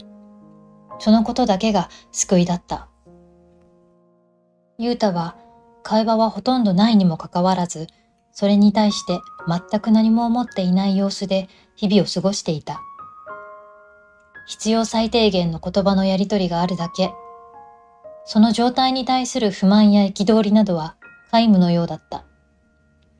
家事と介護をこなすだけの存在。それが私なのだろう。そしてある日、とうとう義祖母が他界した。いつものように義実家に行くと、家の前には救急車とパトカーが来ていた。死因は心筋梗塞とのことだった。義両親も私も義祖母の遺体に何度もありがとうとつぶやいていた。義祖母の葬式の日程が決まり、悲しみに暮れる私と義両親だったが、雄太だけは義祖母の遺産や税金の話ばかりしている。この時ばかりは見た目の良さが悪く作用してなのか、こんな時にそんな話ばかりして気でも触れたのかと周りも呆れていた。そしてお通夜が終わり、告別式を待たずして雄太から離婚の話を切り出された。お疲れ、お前もういらないわ。遺産もなしな。私は雄太からしてみたらただの家事と介護要員だったのだ。分かってはいたが、葬式の場でこんな話をしてくる雄太に心底愛想が尽きた。それ今言わなきゃいけないことなの？時間を無駄にしたくないんだよ。二度と俺に関わるなよな。翌日、私は離婚届にサインし、実家に帰ることにした。義祖母の告別式に出られなかったのは心残りだったが、それ以上に雄太の顔をもう見たくなかった。実家の両親も私の話を聞いて怒り狂った。雄太の家に殴り込みに行く勢いだったが、私は一言言い放った。もう復讐終わってるから。後日、雄太から鬼電がかかってきた。二度と関わるなと言っておいて、節操がない。私は内容に予想がついていたので、一切電話には出なかったのだが、留守電には、おい、この泥棒が、訴えてやる。遺産を返せなどと入っていた。冗談は寝てから言ってほしい。義祖母の遺産の取り分が、義両親と私とで半々になっているという話だ。訴えられるものなら、訴えればいい。100% 雄太には一銭も入らない。義祖母は生前遺言で世話になったと義両親と私に半分ずつ遺産を割り当てると遺言を残してくれていた。認知症のこともあったので、義実家に弁護士を呼んで義両親と私の立ち会いのもと手続きを行っていたのだ。義祖母は雄太と私がうまくいっていないことを私の日々の雰囲気から察してよく話を聞いてくれていたのだ。自分の思うようにしたらいいからね。静香さんがいなくなったら寂しいけど、その時は私が会いに行くからね。と言ってくれたことを今でも覚えている。義両親は自分たちが雄太を甘やかして叱らなかったせいだと反省し、私に謝ってきた。雄太は両親に遺産の分け前をお願いしたが、両親からは親子の縁を切られ、断られたようだった。そのため、私に遺産を半分も持っていかれたことに納得がいかない雄太は、私の実家に乗り込んできた。何をしに来たのかと思えば、復縁の話だった。静香、俺が悪かった。許してくれ。俺、最近家事をするようになったんだよ。こんなにも大変だったんだな。今は感謝しかないよ。よく見ると、いい男はそのままで、ちょっとくたびれた感じになってるというか、小汚い。パリッとかシュッのイメージだった男だが、今はくたっとかよれだ。たった数日でここまで落ちぶれた感じが出せるのは逆にすごいなと感じるほどだった。どちら様ですか？あ、ちょっと何言ってんだよ。知らない人とはお話できません。わかったよ。気に障ったなら謝るから勘弁してくれ。数秒の沈黙があり、何を勘違いしたのか、雄太が微笑みかけてきた。本当に意味がわからない。気持ち悪いと思ってると、雄太が話を切り出した。俺は仕事しかできない。そのことを痛感したよ。ダセえよな。だからさ、俺にはお前が必要なんだよ。俺たち、やり直そうぜ。お前にとってもいい提案だと思うんだよね。お互いバツイチ同士になったわけだけど、よりを戻せばプラマイゼロっしょ。ばあさんの遺産も入ったことだし、今よりいい暮らしができるだろ。また、二人で一から出直そうぜ。人んちの前でわめかないでくれる？時間の無駄だから簡潔に言うね。私に二度と関わらないで。それだけ伝えて、私は家の中へ入った。しばらく門のそばで立ち尽くしていた雄太は、やがて肩を落として、とぼとぼと帰っていった。結局雄太は、それからまたしばらくすると、私との離婚が原因で居づらくなったのか、いつの間にか私の元職場の顧問税理士を辞めていた。それから1ヶ月後、私は介護の仕事に復帰した。今では義祖母と歌った思い出の歌を利用者さんたちに披露している。義両親からは義祖母の四十九日の時に連絡をもらって、それからたまに会う仲になった。義祖母の思い出話をして懐かしむのが義両親の楽しみになったようだった。私は今の平和な世の中を作ってくれた先人たち、お年寄りに恩返しするつもりで介護を続けている。今ではお金に余裕はあるが、この仕事に誇りを持っているから、可能な限り続けていきたいと思っている。利害関係で夫婦という共同体になってはいけない。心を通わせれば血のつながりがなくても家族になれるということを身をもって知った。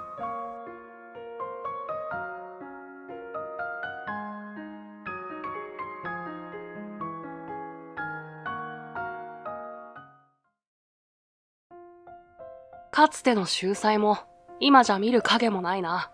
ま、高卒じゃ無理もないか。俺の顔を一別してから、三木が俺を嘲笑った。大学時代の同窓会で楽しい時間を過ごしたというのに、この男の登場で、一気に気分が台無しだ。そして、三木の不快な言動と、高笑いを聞きつけた周囲の友人たちも、ざわざわとし始めた。仕事だって、大したところには就職できなかっただろう。貧乏なんだから、無理しないで帰れって。あ、ちなみに、俺は有名企業の、俺を馬鹿にした後は、昔と同じく、自分の自慢話を始める。まったく、あれから何年も経ったというのに、やっていることが変わらないとは。呆れてため息をついたその時、もう一人の人物が会話に入ってきた。ねえ、三木くん、もしかして彼のことを何も知らないの？そして、俺の方を見て微笑む。その顔は、あの頃と変わらず、綺麗で、俺の心を掴んで離さない。鮮やかなルージュが引かれた唇が動いて、俺の正体を告げたとき、会場内は大きくどよめき、三木は呆然とした顔で、膝から崩れ落ちたのだった。俺の名前は長浜慎吾。容姿はちょっと背が高いくらいで、ごく一般的。黒縁メガネと少し長めの前髪。おしゃれなどとは程遠い服装と、見た目の俺は、ネクラとか、勉強できそうといった印象を持たれることが多い。実際、勉強は、できる方だと自分でも思う。大学にも奨学金を利用して通っている。うちは、両親が離婚しているので、母と俺とでつつましく暮らしていた。そんな俺だが、人並みに片思い中だったりする。ゼミでたまたま隣同士になったことがきっかけで、勉強を教えることになった同級生。すらりと伸びた手足と小さな顔はモデルのよう。少し下がった目尻と目元にある小さなほくろがセクシーで、本当に同級生なのかと思うほど、大人っぽい雰囲気をまとった彼女の名前は、柳井あゆみ。彼女は容姿だけでなく、内面も綺麗な女性だった。俺のもさっとした外見を見て、避けたり、眉をしかめる人も少なくないのだが、あゆみは俺相手でも、まっすぐに顔を見て話をしてくれる。緊張からあまりうまく会話ができなくても、馬鹿にする素振りもなく、あゆみはいつも優しい瞳で、俺の言葉を待ってくれた。その澄んだ瞳に見つめられるたびに、俺の心臓はうるさいくらいの音を立てているので、いつか彼女に俺の気持ちがバレてしまうのではないかとヒヤヒヤしている。学内でもその美貌から人気が高いあゆみと、物静かでネクラと言われるような俺。釣り合わないのは一目瞭然だったが、俺は彼女に恋をしていた。自身の気持ちを伝える勇気もないまま、過ごすこと数ヶ月。普段は大学校内の図書館やカフェで勉強をするのだが、その日は俺が自宅に忘れ物をしてしまい、それならということで、なんと俺の部屋で勉強をすることになったのだった。母さんはいつも帰宅が遅い。この日もいつものように遅いはずだと思い、俺の部屋で歩みと過ごす時間にドキドキしていた。だが、そういう時ほどうまくはいかないもので、母はいつもよりもずいぶん早く帰ってきてしまった。どうして今日に限って、という声が喉から出かかっていたが、母さんに歩みを紹介した。もちろん友人の一人としてだ。しかし、母は何を勘違いしたのか、こんなに美人な子を連れてくるなんて、と大興奮で彼女のことをもてなした。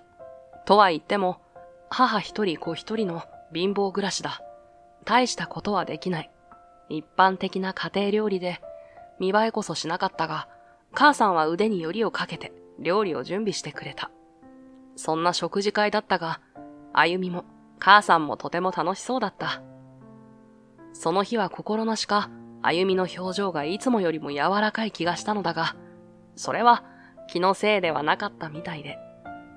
三人で食卓を囲みながら、あゆみがぽつりと、懐かしいな。お母さんが生きていた頃みたい。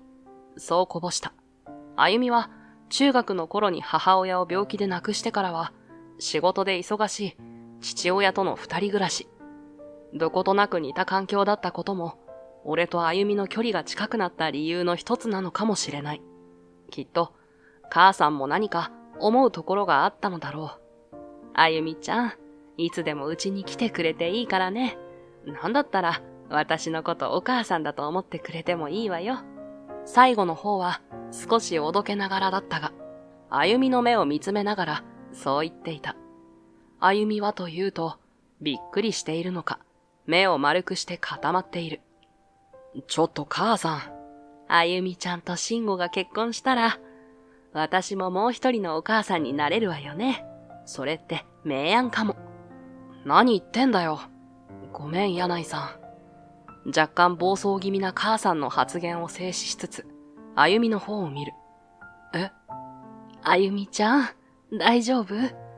しかし、次の瞬間あゆみはポロポロと涙を流していた。泣き出したあゆみを見て慌てたが、俺たちの方を見て、彼女は微笑んだ。ありがとうございます。すごく嬉しいです。その言葉を聞いて、ほっとした表情を浮かべた母さんは、彼女の涙が止まるまで優しく背中を撫で続けていた。その後、食事もつつがなく終わり、夜も遅いということで、俺があゆみを送り届けることになった。二人きりの時間はほとんどなかったが、食卓を囲んだり、彼女の涙を見たりしたからだろうか、いつもよりあゆみとの距離が近く感じられた。だからなのか、いつも以上に緊張して、何か話さなきゃと思いつつも、話題が全く思い浮かばない。静かな夜道を歩く二人の足音だけが響く。先に口を開いたのは、あゆみの方だった。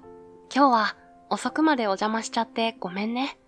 こっちこそ、母さんがいろいろと強引でごめん。変なことも言ってたし、忘れてくれていいから。俺はそう言って、母さんのあの発言を思い出す。二人が結婚したら、そうなったら嬉しいけど、あゆみが同じ気持ちでない限りは無理な話だ。そして、彼女が、俺みたいな奴を好きになる確率なんて、限りなく低いはず。つまりは、母さんのあの言葉は、夢物語以外何者でもないわけだ。私は、そうなったら嬉しいなって思ったよ。たった今、自身で可能性を否定したというのに、当の本人であるあゆみが、思いもよらないことを言うから、思わず俺は立ち止まってしまった。数歩先にいるあゆみが、長い髪をなびかせながら振り返る。長浜くん、私、あなたのことが好きよ。気づかなかった？静かな空間に彼女の柔らかな声が響く。月の光を浴びた彼女の姿は、物語や絵画に描かれるような、女神や天女のような美しさで、思わず見とれてしまう。長浜くんは、私のことどう思ってるの？何も言わないままの、俺の反応に不安を覚えたのか、あゆみの声は少し揺れていた。その声を聞いて、俺はぐっと拳に力を込める。ちゃんと伝えなくては。俺も柳井さんのことが好きです。俺と付き合ってください。はい。あゆみが微笑む。その瞳の端からきらりと涙がこぼれ落ちる。綺麗だな、と思った次の瞬間、あゆみが俺の胸へと飛び込み、俺の顔を見上げてくる。俺は彼女の濡れた方をそっと拭った。すると、あゆみはくすぐったそうに肩をすくめながら、嬉しそうな声をこぼした。そんな彼女が愛しくて、俺はあゆみの細い体を優しく抱きしめたのだった。こうして、俺はあゆみと付き合うことになった。今でも信じられないし、奇跡だと思っている。でも、隣で微笑むあゆみを見るたびに、これは現実なんだと実感して、胸がほわほわと温かくなる。そんな俺たちを、友人たちは祝福してくれたが、大人気のあゆみを射止めた俺の存在を、面白く思わない人は、それなりに多かった。その中でも、特に同級生の三木の態度はあからさまだった。三木は、どこかの会社の重役の息子で、顔立ちも整った方で、成績も悪くない。金持ち、ルックス、将来性と、三拍子揃った自分に相当な自信があるようで、普段の言動も嫌味が多かった。正直、あまり好ましいタイプとは言えないので、関わり合いになるのは避け続けるのが吉だ。あゆみと付き合うようになってから、学校生活も順調だった。将来やりたいことも見つかり、それまで以上に勉強にも身が入った。毎日が充実していた。でも、俺の人生は、そううまくは進まないようにできているようだった。大学2年の秋、元気だった母さんが突然倒れた。病院に運ばれ、緊急手術を受ける。無事に手術は成功したものの、今後も長期的な治療や再手術の可能性、そしてそれには貧乏な母子家庭では到底払いきれない膨大な費用がかかることが説明された。母さん。病室に横たわる母さんはまだ目を覚まさない。いつまでも元気だと、倒れるなんてないと、なぜかそう思っていたけど、親だって人間だ。久しぶりに握った母さんの手は、記憶に残っているものと違い、だいぶ細くなっていた。こうなって初めて母の苦労を思い知る。そして俺は決心した。ずっと俺のために頑張ってくれた母を、今度は俺が支える番だ。俺が何とかするから、母さんはゆっくり休んで。眠ったままの母にそう声をかけて、俺は病室を出た。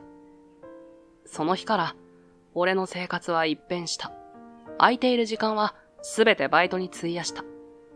あゆみにも母が倒れたことは伝えたが、彼女との時間は俺の心の支えでもあったから、大学とバイトの隙間を縫って、あゆみと会う時間を確保していた。でもそれまでとは全く違う生活を送る俺の体は、あっという間に悲鳴を上げ始めた。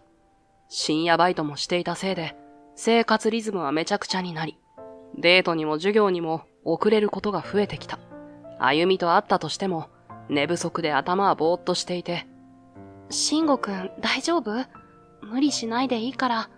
といつも心配ばかりかけていた。あゆみと会っても、俺はいつも謝ってばかりだった。そんな生活が続いたある日のことだった。私たち、もう別れましょう。その日も、待ち合わせ時間に遅れて到着した俺に、あゆみがそう告げた。働かない頭に、あゆみの言葉がぐるぐると回っていた。何も言えないままの俺を、寂しげに見つめた後、あゆみはそのまま立ち去っていった。俺はその後ろ姿を黙って見つめることしかできなかった。もちろんあゆみと別れたくはなかった。彼女のことが好きなのは変わらない。いや、むしろ年月が経つにつれて、その気持ちは大きくなってさえいた。しかし、最近の俺は時間も取れないし、約束も守れない。その上お金もない。そんな男と一緒にいたって、苦しいだけだよな。彼女が俺に愛想を尽かすのも仕方がないと思えた。それほど、今の俺には余裕がないのだ。支えとも言える存在をなくした俺は、転がり落ちるように無気力になっていった。あゆみと別れて数日後、どこから聞きつけたのか、みつぎが俺のところへとやってきた。高そうな服や時計を身につけている。若者向けのファストファッションを身につけている俺とは大違いだ。長浜、彼女と別れたんだってな。ああ。俺が力なく返事をすると、みつぎは大げさな仕草で、俺の肩をポンポンと叩く。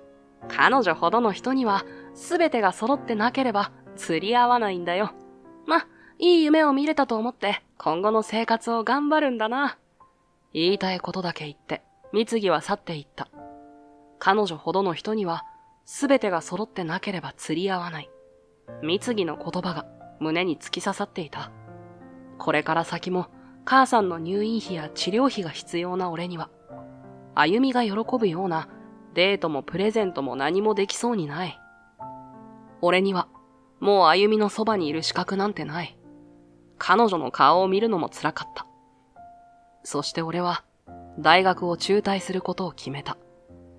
あゆみとのこともあったが、経済的な理由が一番大きかった。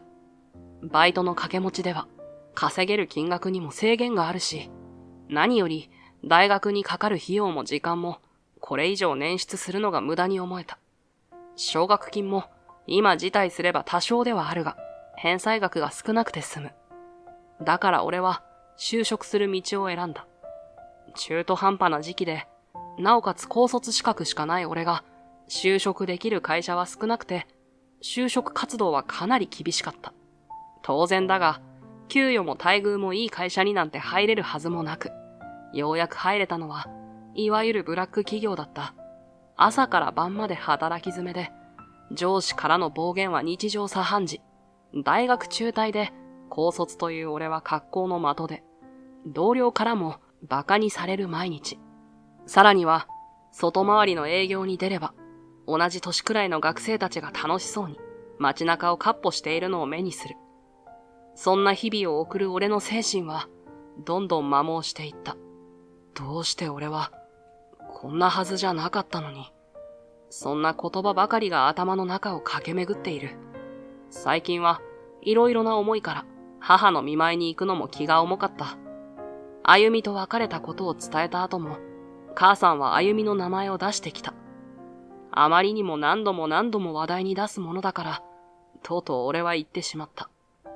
あゆみの名前を出されると、惨めな気分になるから、もうやめてほしい。そうすると母さんは、ごめんねと小さく謝った。その日以来、あゆみの名前が出ることはなくなったが、なんとなく母さんにも会いに行きづらくなった。俺が就職した時点で、別れて2ヶ月が経っていたが、俺はまだあゆみのことが好きだった。だからこそ、彼女のことを思い出したくなかった。あの別れの日のことを思い出したくなかった。今でも夢に見る。あゆみと一緒に過ごした。あの幸せな時を。どうしたら俺はまた彼女をこの手に取り戻すことができるのだろうか。彼女の夢を見た後はいつもそのことばかり考えていた。あれから7年の月日が経過し、今日は大学の同窓会が開かれていた。会場となったホテルは多くの人で賑わっている。27歳になり、スーツ姿も様になった彼らだったが、話をし始めると、自然と昔のような空気に戻る。中退して交流が途絶えたにもかかわらず、あの頃のように変わらず接してくれるいい奴らばかりで、賑やかな輪に俺も自然と混ざることができていた。しばらくすると、入り口の方が少し騒がしくなった。目をやると、ひときわ目を引く人物が一人こちらの方に歩いてくる。それは俺が会いたかった人だった。久しぶりだね、慎吾くん。あゆみ。ああ、久しぶり。あの頃も美しかったが、年齢を重ねたことで、さらにその魅力が増した気がする。しばらく見つめ合ったような気がしたが、そこに聞き覚えのある声が割り込んできた。柳井さん、来てたんだね。あら、みつぎくん。歩み見たさに集まってきていた人混みをかき分けながら、三木がやってきた。相変わらず、ブランド物で全身を固めている。今日は、君に会えると思って気合を入れてきたんだよ。相変わらず美しいね。って、お前は長浜か？歩みしか目に入っていない様子の三木だったが、ようやく俺の存在に気づき、驚いた声を出していた。三木も久しぶりだな。俺がそう声をかけると、三木は眉をしかめ、あからさまに嫌そうな顔をした。長浜、お前何しに来たんだ？何って、同窓会だろ？当たり前のことを聞いてくる三木に、俺だけでなく、周りのみんなも不思議そうな顔をしている。そうだ、今日は同窓会だ。会費だってバカにならないのに、参加なんてしていていいのか？中退して就職しなきゃいけないくらい、苦しい生活なんだろ？三木の一言に、周りがざわつく。だが、そんな周囲の反応など、お構いなしに、三木は言葉を続けた。どんなに学生の頃に頭が良くたって、最終学歴が高卒じゃ、ろくな会社には就職できないだろう。相当苦労してるんだろうなって心配してたんだぜ。そう言うと、俺の肩に手を回して、ニヤニヤと笑っている。同窓会ということもあって、気が大きくなっているのかもしれないが、まあまあ失礼な物言いだ。相変わらずだな。そう言おうとしたのだが、俺よりも先に周りにいた同級生たちが、三木に向かって呆れた顔で言った。三木、お前知らないのか？慎吾は今じゃ超金持ちだぞ。はぁ？何言って。嘘。マジで知らないのかよ。長浜って、NH システムの社長だぜ。俺は大学中退後に、勤めた会社に早々に見切りをつけた。高卒だ中退だと、馬鹿にされるのも尺だったし、どうせ自分の時間を削るならと、大学の頃にやってみたいと勉強をしていたことを活かして、システム系の会社を立ち上げたのだった。最初の頃こそ大変だったが、自社で開発したシステムが、徐々に企業で採用してもらえるようになり、とある大企業と契約をしたことから、一気に知名度が上がった。そこからは、面白いように業績が上がり続け、今では年収5000万超えの会社経営者となっていた。まあ、俺も色々あったからね。おかげで、今はそれなりの暮らしができてるよ。長浜が、社長？そんなバカな。心配もしてくれてたみたいだし、一応お礼は言っておくよ。あ、そうだ。この後みんな二次会に行くだろ？俺がおごるよ。みんなで楽しもう。俺の一言に会場からわーっと歓声が上がる。当時は俺のことを見向きもしなかった女子たちからは歓声が上がっていた。あっという間に俺の周りには人が集まり、その波に飲まれたのか、三木の姿は見えなくなっていた。俺は押し寄せる同級生たちと適当に話をしながら歩みの元へと向かう。歩みも二次会に行くよね。ニコッと微笑みかけながら彼女の白い手を取ろうとしたが、すっと避けられる。久しぶりだから照れているのかもしれない。行くつもり。そうか、よかった。歩みも気にせず好きなものを頼んでいいからね。ありがとう。結局、その後も歩みと話すことはままならなかったものの、二次会自体は盛大に盛り上がり、無事に終了した。会計は宣言通り支払ったが、大した金額ではなかった。先日の取引先との会食の方がかかったかもしれない。そんなことを考えながら、俺は歩みを探す。歩み！俺が声をかけると、歩みは少し戸惑った表情をしていた。なかなか話しに行く時間が取れなくて、もしよければ少し話せないかな。車で家まで送っていくよ。よかった。歩みを車で送るつもりでいたから、お酒我慢してたんだ。そう。歯切れの悪い返事が気になりながらも、一緒に車のところまで歩いていく。その間、歩みはずっと黙ったままだった。車の助手席に歩みをエスコートし、俺も運転席へと座る。ドアを閉めると、外の喧騒も少し静かになり、ようやく二人きりになれた、という実感が湧いてきた。あゆみはまだ実家？違うけど、今日は実家に帰るって連絡入れてあるから。そっか。じゃあ実家に向かうね。お願いします。ここからあゆみの実家までは30分ほどだ。あまり一緒にいられなくて残念だが、久しぶりのあゆみと過ごす時間に俺は完全に浮かれていた。慎吾くん、なんか変わったね。そうかな。昔より自信に満ち溢れてるっていうか。まあね。おどおどしてたら競争に負けるからね。バカにされるのはもうこりごりだよ。今の俺は会社社長だし、自由になるお金もある。俺のことを敬ってくれる人もたくさんいる。昔の自己主張もできないなよなよした俺じゃない。きっとあゆみもそういう頼りになる男が好きに決まっている。あゆみの言葉をいいように捉えた俺は上機嫌だった。しかし、あゆみは硬い表情のまま前を見据えていた。お母さんは元気？そのまま会社の話や今住んでいる家の話をしようかと思っていた俺は、あゆみからの質問に面食らってしまった。でも、付き合っていた頃、あれだけ仲の良かった二人だ。今母さんがどうしているのかは、あゆみにも伝えるべきだろうと思った。母さんは元気だよ。最初に入院していた病院は設備が揃ってなかったから転院したんだ。今いる病院はお金もかかっているから設備も最高だし、何より24時間365日体制で見てくれるから安心して預けられるよ。お見舞いには行ってるの？見舞いは大丈夫だよ。看護師さんがついててくれるからね。実際に今の病院に転院してから俺はあまり見舞いには行っていない。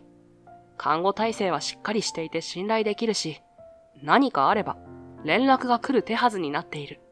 何より俺も仕事が忙しくて病院に行っている時間もなかった。慎吾くんが行けばお母さんだって喜ぶんじゃ。母さんにはテレビ電話ができるタブレットもスマホも渡してるし、たまにメッセージのやり取りもしてるから大丈夫。それに完全個室だからのびのび過ごしてるよ。そうそう。その病院は食事も豪華でね。俺はあゆみに病院の設備の凄さや勤務している医師の評判の高さなど話をした。そんなことを話しているうちに、あっという間にあゆみの実家近くまで来てしまっていた。この辺りで大丈夫。送ってくれてありがとう。わかった。車を停止させると、あゆみは車を降りた。あゆみ、待って。そのまま去っていきそうなあゆみを、俺は追いかけ呼び止める。話したいことがあるんだ。聞いてほしい。俺の言葉を聞いて、あゆみがゆっくりと振り返る。その表情は、どこか硬く、よそよそしい。それでも構わず、俺は自分の気持ちを伝えることにした。この7年間、ずっと胸にあったあゆみへの思いを。あゆみ、俺はあの時から変わらず、君のことが好きだ。あの頃の俺は力もなくて、お金もなくて、あゆみを不安にさせるばかりだったと思う。だから、振られても仕方ないって思ってた。でも今は違う。今の俺なら、君の願いなら何だって叶えてあげられる。望むものだって何だって与えてあげられるはずだ。だから、俺たちやり直さないか？あの頃の俺になかったものをようやく揃えることができたんだ。今の俺なら、あゆみに釣り合うはずだ。俺はまっすぐにあゆみの顔を見つめた。彼女の、あの微笑みがまた見れると、そう信じていた。だが、ごめんなさい。硬い表情のまま、彼女は言った。自分の声とは思えないほど、枯れた声が喉から出てきた。口の中が乾いて、うまく喋れない。ごめんなさい。もう一度そう言うと、彼女はきびすを返して走り去っていった。がむしゃらに努力して、あの時になかったものを手に入れたはずなのに、どうして彼女をこの手に抱きしめることは叶わないのか。あとは、彼女さえいてくれたら完璧なのに、俺にはまだ足りないものがあるというのだろうか。彼女の去った方向を見つめながら、俺はしばらくその場から動くことができなかったのだった。あゆみとの再会から3日後のこと、俺はまだショックを引きずりながら仕事をしていた。そんな時、病院から連絡が入り、俺は大急ぎで病院へと向かった。母さん！病室に飛び込むようにして入ると、ベッドに横たわる母の姿と、点滴などの確認をしている看護師さんの姿があった。特に緊迫した雰囲気は感じられず、ベッド横にあるカゴに入った淡い色の花々も綺麗に咲き誇っている。長浜さん、息子さんが来てくれてよかったですね。それじゃあまた後で来ますね。看護師さんはそう母さんに声をかけると、お礼と会釈をして病室を去っていった。その姿を見送ってから、俺は母さんの傍らに歩み寄る。病院から連絡があったんだけど、にこやかに笑う母さんの姿は、呼び出しがかかるような状態には見えなかった。あら、そうなの？少し体調が悪かったからかしら。連絡しなくていいって言ったんだけど、気を利かせてくれたのかもしれないわね。ごめんね。母さんは困ったように笑っている。その様子を見て、俺はなぜかイライラしてしまった。それにしても久しぶりね。前に来てくれたのは1月前だったかしら。慎吾の顔が見れて母さん嬉しいわ。疲れてるみたいだけど、ちゃんと寝れてるの？仕事も忙しいのもわかるけど、しっかり休んで。うるさいな。俺が仕事しなきゃ、ここの費用だって払えないんだから、やるしかないだろう。母さんのためを思って、俺だって頑張ってるんだから、口出さないでくれよ。自分でも、思っていた以上に大きな声を出してしまった。母さんが俺のことを心配してくれているのは、わかっている。でも、仕事に関しては、少なからず、母さんの病院の費用の捻出のためにしている部分があるのだ。それなのに、俺の行動をたしなめられた気がして、反射的にカッとしてしまった。そうよね。ごめんなさい。慎吾がすごく頑張ってくれてるから、母さんもこうしていられるのよね。ありがとう。申し訳なさそうな顔で、俺に謝罪と礼を言う母さんを見て、罪悪感も感じているのに、俺の口は止められない。今日だって、仕事が立て込んでるっていうのに呼び出されて、何なんだよ、まったく。ごめんね。でも来てくれて嬉しかったわ、本当に。無性にイライラした。その苛立ちの相手は、母さんなのか自分なのか、わからない。仕事を理由に母さんの見舞いをサボっている自覚もあった。寂しい思いをさせているのもわかっていた。きっと、先日の歩みとの件も、尾を引いていたのだと思う。そんな負の感情に飲み込まれているからなのか、俺の中に、母さんのせいでこんなことになっているのに、と叫びたくなる衝動が湧き上がる。俺だって、何年も何年も、母さんが全然帰ってこなくて、寂しい日々を送っていたのだ。たった一月見舞いに来なかったことを咎められる筋合いはない。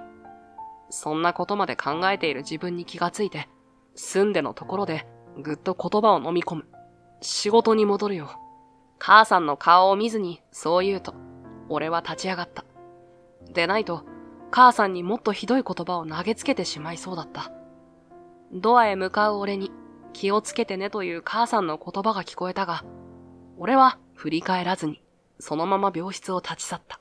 すぐに戻ったことや、社員のカバーのおかげで、仕事に遅れは生じずに済んだが、母さんや歩みの顔が脳裏に浮かんで、その日は仕事に集中できなかった。母さんの見舞いに行ってから1週間が経とうとしていた。謝るべきだと頭では分かっていても、心のモヤモヤはまだ晴れていないせいで、まだ自分から母さんのところへ行こうという気にもなれず、俺は仕事に没頭することで、そのことを考えるのを放棄していた。そんな時、また俺のスマホが病院からの着信を示していた。正直、またかよと思う自分がいた。出るかどうかを迷っているうちに、留守電に切り替わったようだ。俺はため息を一つついて、留守電を再生する。お母様の容体が急変しました。病院へお越しください。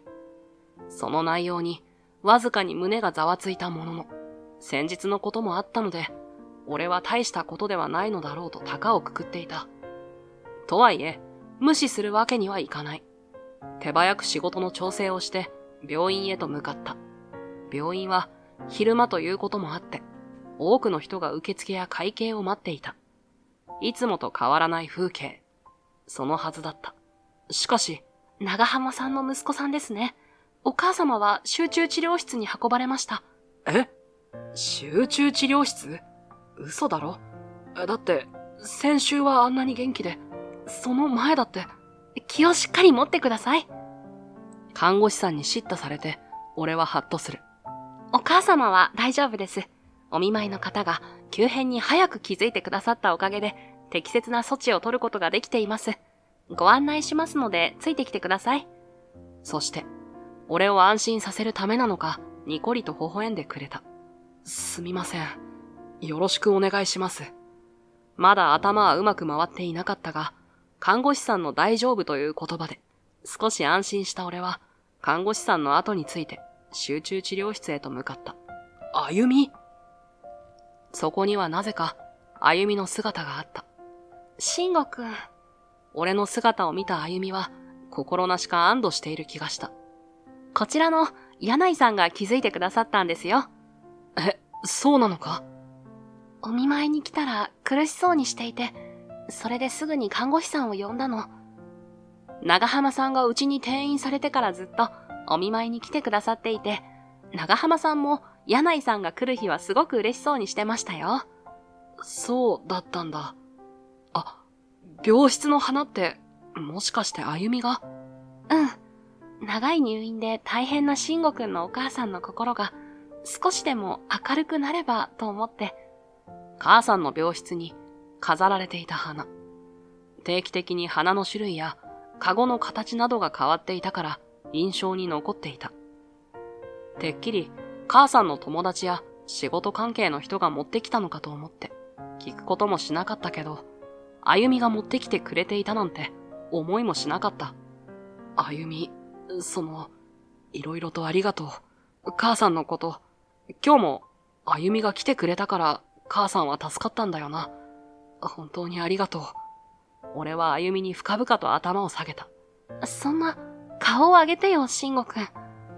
慌てた声のあゆみが、俺の元へやってくる。顔を上げると、すぐそばにあゆみがいた。あゆみ。慎吾くん。以前のような硬い表情ではなく、俺のよく知っている顔をしたあゆみが、そこにはいた。互いの目を見つめ合っていると、看護師さんがふふっと笑い声を漏らす。その声にハッとした俺たちは、互いに気恥ずかしさからうつむいた。ここでは何ですから、中へどうぞ。今は眠られてますから、お静かにお願いしますね。本来、面会はご家族だけなんですが、眠る前の長浜さんから、柳井さんは通してほしいと言われておりますので、医師からも特別に許可が出ております。そう言って、看護師さんが俺とあゆみを中へと案内する。申し訳ないのですが、面会時間は10分程度とさせていただいています。その後で、息子さんには主治医から、手術のことや今後の治療についてのお話がありますので、別室にご案内しますね。それでは。看護師さんが立ち去ると、俺とあゆみはベッド横に用意されていた椅子に座った。無機質な機械音が鳴る中、腕や体に様々な線や管のついた母さんが横たわっていた。胸のあたりが上下しているのを確認して、俺は安堵の息を漏らす。眠っていると聞いてはいても、自分の目で確認しないと安心できなかったからだ。よかった。でも、どうして急にこんな、俺がつぶやいた言葉に、あゆみがゆっくりと首を振った。本当は、少しずつ悪くなってたんだよ。でも、慎吾くんのお母さんから、慎吾も仕事が忙しいみたいだから、余計な心配はかけたくない。だから、言わないでって、口止めされてたの。そんな、でも、あゆみは知ってたんだよな。うん。慎吾くんと付き合うようになってから、私お母さんには本当によくしてもらってて、私にはお母さんはもういないから、慎吾くんのお母さんが本当のお母さんみたいに思えて、いっぱい甘えさせてもらってた。慎吾くんと別れた後も変わらずに、時間を見つけては、お見舞いに来てお互いにいろいろな話をしてたの。病状のことも含めてね。そうか。はは、そんなに仲が良かったなんて知らなかったよ。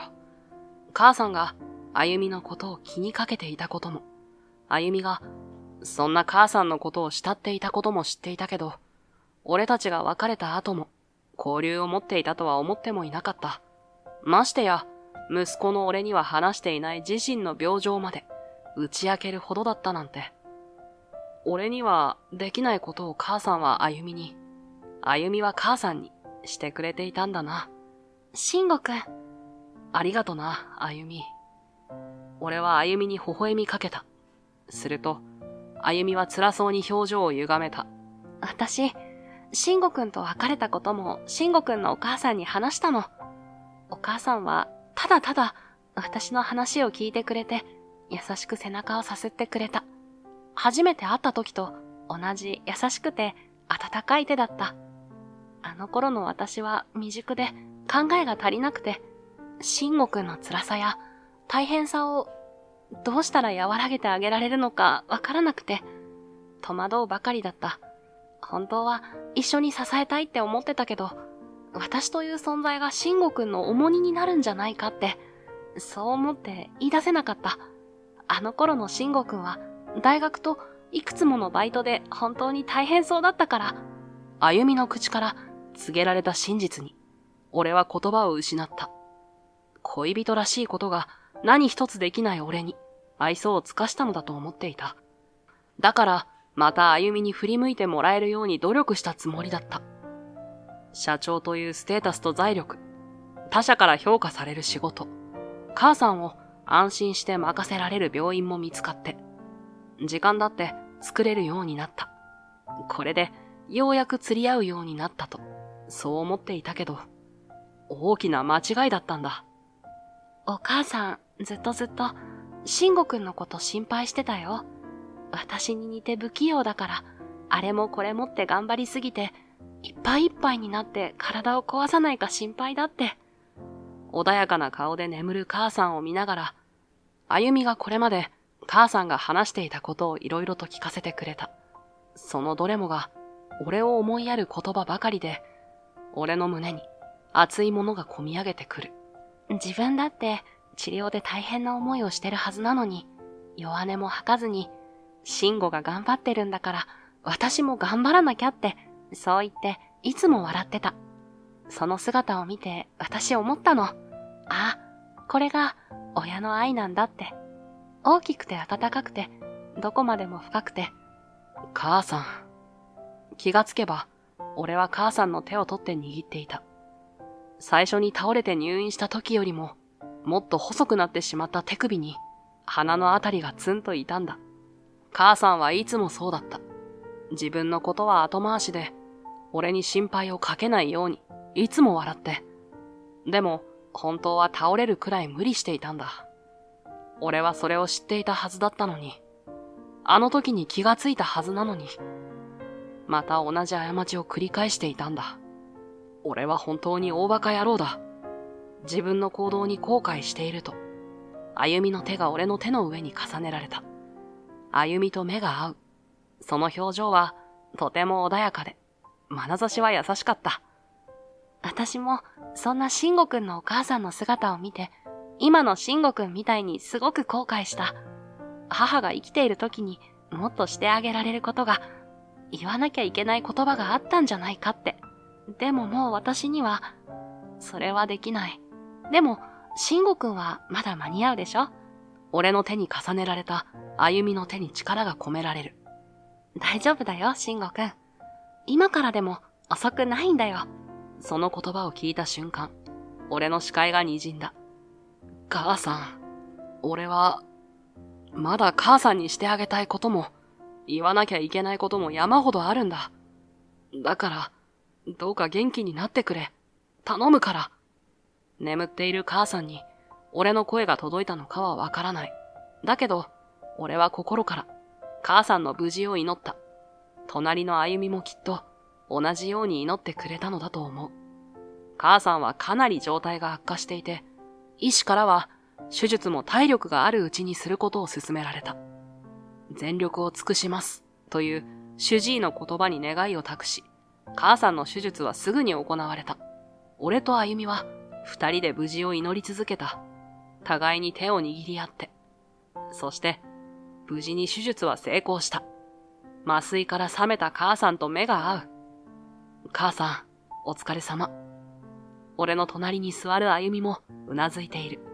慎吾、あゆみちゃん。俺たちの顔を見て安心したように笑みをこぼす。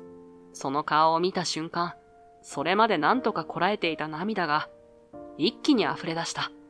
俺はこれまでの態度を誠心誠意謝りたくて口を開く。母さん、今まで本当にごめん。俺何も分かってなかった。母さんが今まで俺のために自分のことを後回しにしながらどれだけたくさんのことをしてきてくれたか。それなのに俺は母さんのことを、いいのよ、慎吾。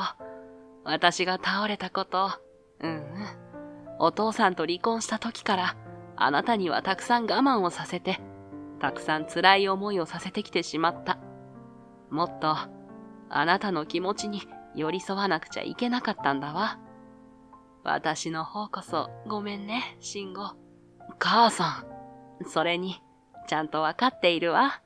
あなたがちゃんと私のことを心配してくれたことも、私のためにすごく頑張ってくれたことも、今日だってあゆみちゃんと一緒に私の無事を祈っててくれたんだもの。私は世界一幸せなお母さんだわ。そう言って母さんは優しく微笑んだ。その温かな笑顔を見た瞬間、俺は咳を切ったように泣き出した。まるで子供のようにワンワンと泣きじゃくった。今思えば幼い頃に我慢していた分の涙も流していたのかもしれない。そんな俺の頭を母さんは細い手で優しく撫でてくれた。俺だけじゃない。母さんもあゆみも涙を流していた。ひとしきり3人で泣いた後、母さんの様子を見に来た看護師さんが俺たちの顔を見て驚いていたけど、いろいろと察してくれたのか何も言わずにいてくれた。そして術後の状態も問題なさそうとの言葉を聞いて、俺とあゆみは安堵の息を漏らす。しばらく一緒に過ごしたかったが、手術で疲労した体力回復のためにも、俺とあゆみは帰宅を促された。また明日も来るから。そう言うと、母さんは泣き晴らした目尻を目いっぱい下げながら、待ってるね、と嬉しそうに笑っていた。病院を出ると、外はすっかり暗くなっていた。並んで駐車場までの道を歩く。あゆみ、今更だけど、俺何もかも間違って立ってやっと気がついたよ。俺の言葉に、あゆみが立ち止まった。俺、あゆみに振られたのは、愛想をつかされたからだと思ってたんだ。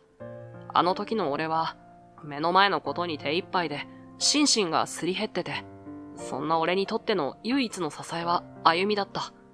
だから、あゆみと会う時間を減らしたくはなかったんだ。でも、恋人らしいことは何一つできなくて、不甲斐なさでいっぱいだった。そんな時に別れようって言われたから、俺、あゆみが俺のことを思って別れを切り出したなんてこと考えつきもしなくて。だから、金さえ稼げば、母さんのこともあゆみのことも解決して、元通りになるってバカみたいなこと考えてた。必死に今の会社を大きくしていったら、いろんな幸運も重なって成功することができた。そうなった途端に、俺はそれまで自分が嫌ってたやつと同じ思考になってたんだ。立場と金を持つやつが偉いって、何でも思い通りになるって思いやがって勘違いして、最低なやつだった。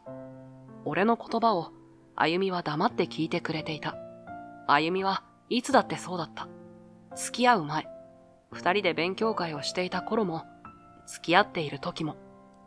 そして、今俺が話しているように、最低なやつだった時だって、あゆみは俺の話を、真正面からちゃんと聞いてくれていたんだ。あの時も、辛くて苦しくて逃げ出したかった。あの時も、こうして、あゆみに話していれば、今とは違った未来があったかもしれない。それも、今となっては、夢物語に過ぎないのだけど。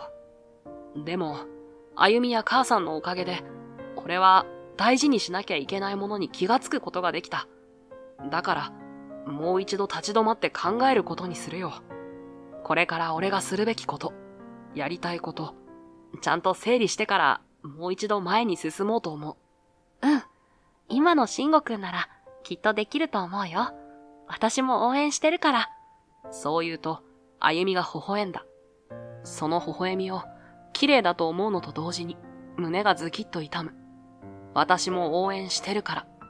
もう一緒に歩むことはできないのだと、その言葉から思い知らされる。俺は小さな声で、ありがとうというのが精一杯だった。慎吾くん？思わずうつむくと、あゆみが心配そうな声で俺の名前を呼ぶ。俺は溢れてきそうな涙をこらえながら、顔を上げると笑顔を浮かべた。母さんのことも支えてくれて、今まで本当にありがとう。あゆみには感謝してもしきれない。それで、ずうずうしいのは承知でお願いしたいんだ。母さんにはこれからも会いに行ってもらえたら嬉しい。俺も見舞いに行くつもりだけど、あゆみが来てくれたら母さんも喜ぶと思うから、もちろん無理のない範囲で構わないからさ。もちろんよ。私も慎吾くんのお母さんに会えるのは嬉しいから、これからもお見舞いに行かせてもらうね。あゆみ、ありがとう。これで言いたいことは全部伝えることができた。だから、これでもう本当に最後だ。そう思って、俺が別れの言葉を口にしようとした時だった。あゆみが一歩俺の方へと近づいた。今の慎吾くん、昔に戻ったみたい。私が大好きだった頃の慎吾くんに。え？私もね、慎吾くんに言いたいことがあるの。聞いてもらえる？あゆみからの唐突な申し出に、驚きながらも俺はうなずいた。私、本当はずっと後悔してた。慎吾くんに別れましょうって言ったこと。あの時は、それが一番いい方法だと思ってたけど、私の本心はずっと別のところにあったの。その時のことを思い出したのだろうか。あゆみの瞳が揺れた。月の光を受けて、その瞳が淡く光っている。私、慎吾くんのこと忘れることなんてできなかった。慎吾くんのお母さんのことももちろん心配だったけど、もしかしたら、慎吾くんとまたやり直せるんじゃないかって、そう思うずるい気持ちもあったの。再会した時のあなたはすっかり変わってしまってて、怖くて逃げ出したけど、やっぱり、慎吾くんはあの頃と変わらないまっすぐな人だった。あゆみ、それって。私、慎吾くんのことが今でも好きよ。気がつかなかった？そして、あゆみはふわっと、柔らかな微笑みを浮かべた。その瞬間、俺はあゆみと付き合うことになったあの夜を思い出した。あの日も月明かりが彼女を照らしていて、見とれるほど綺麗で、俺はぐっと拳を握りしめると、彼女の瞳をまっすぐに見つめた。俺も、あゆみのことが好きだ。ずっとあゆみのことが忘れられなかった。俺とまた付き合ってくれますか？はい。そして、あゆみは俺の胸へと飛び込んできた。俺はそんなあゆみを優しく抱きしめる。やっぱり、慎吾くんは昔と変わらない。優しくて、少し不器用で、でも私のことをまっすぐに見て、正面から受け止めてくれる人。初めて会った時からずっと変わらない。そうつぶやいたあゆみは、俺の顔を見上げる。潤んだ瞳と目が合う。そして、互いの顔が、唇が近づき、キスを交わした。こうして、俺とあゆみは再び付き合うことになった。翌日母さんの見舞いに、二人揃って向かうと、何かを察したのか。よかったわね、二人とも。親バカかもしれないけど、やっぱりお似合いね。そう言って、ニコニコと笑っていたが、その瞳には涙が浮かんでいた。その姿を見て、あゆみも泣いていた。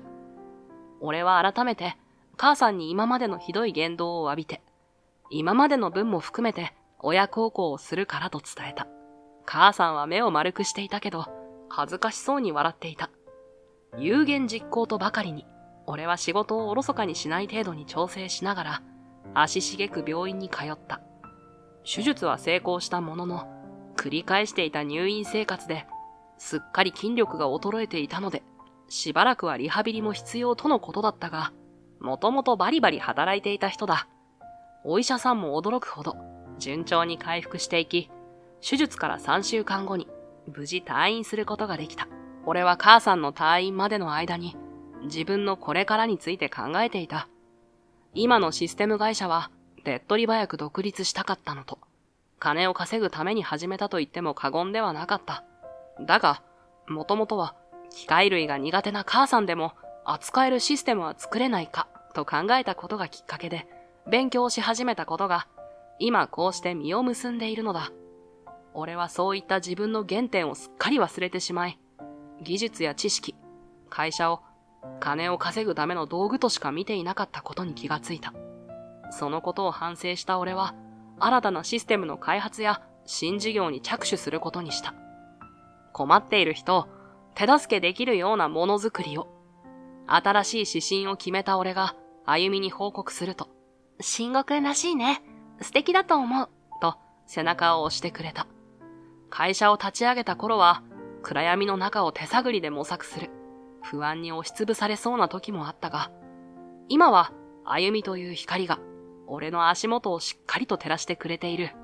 だから俺は安心して前へと足を踏み出すことができるのだ。そんな歩みと俺は母さんの退院から約半年後に結婚した。多くの人から祝福された俺たちは幸せに包まれていた。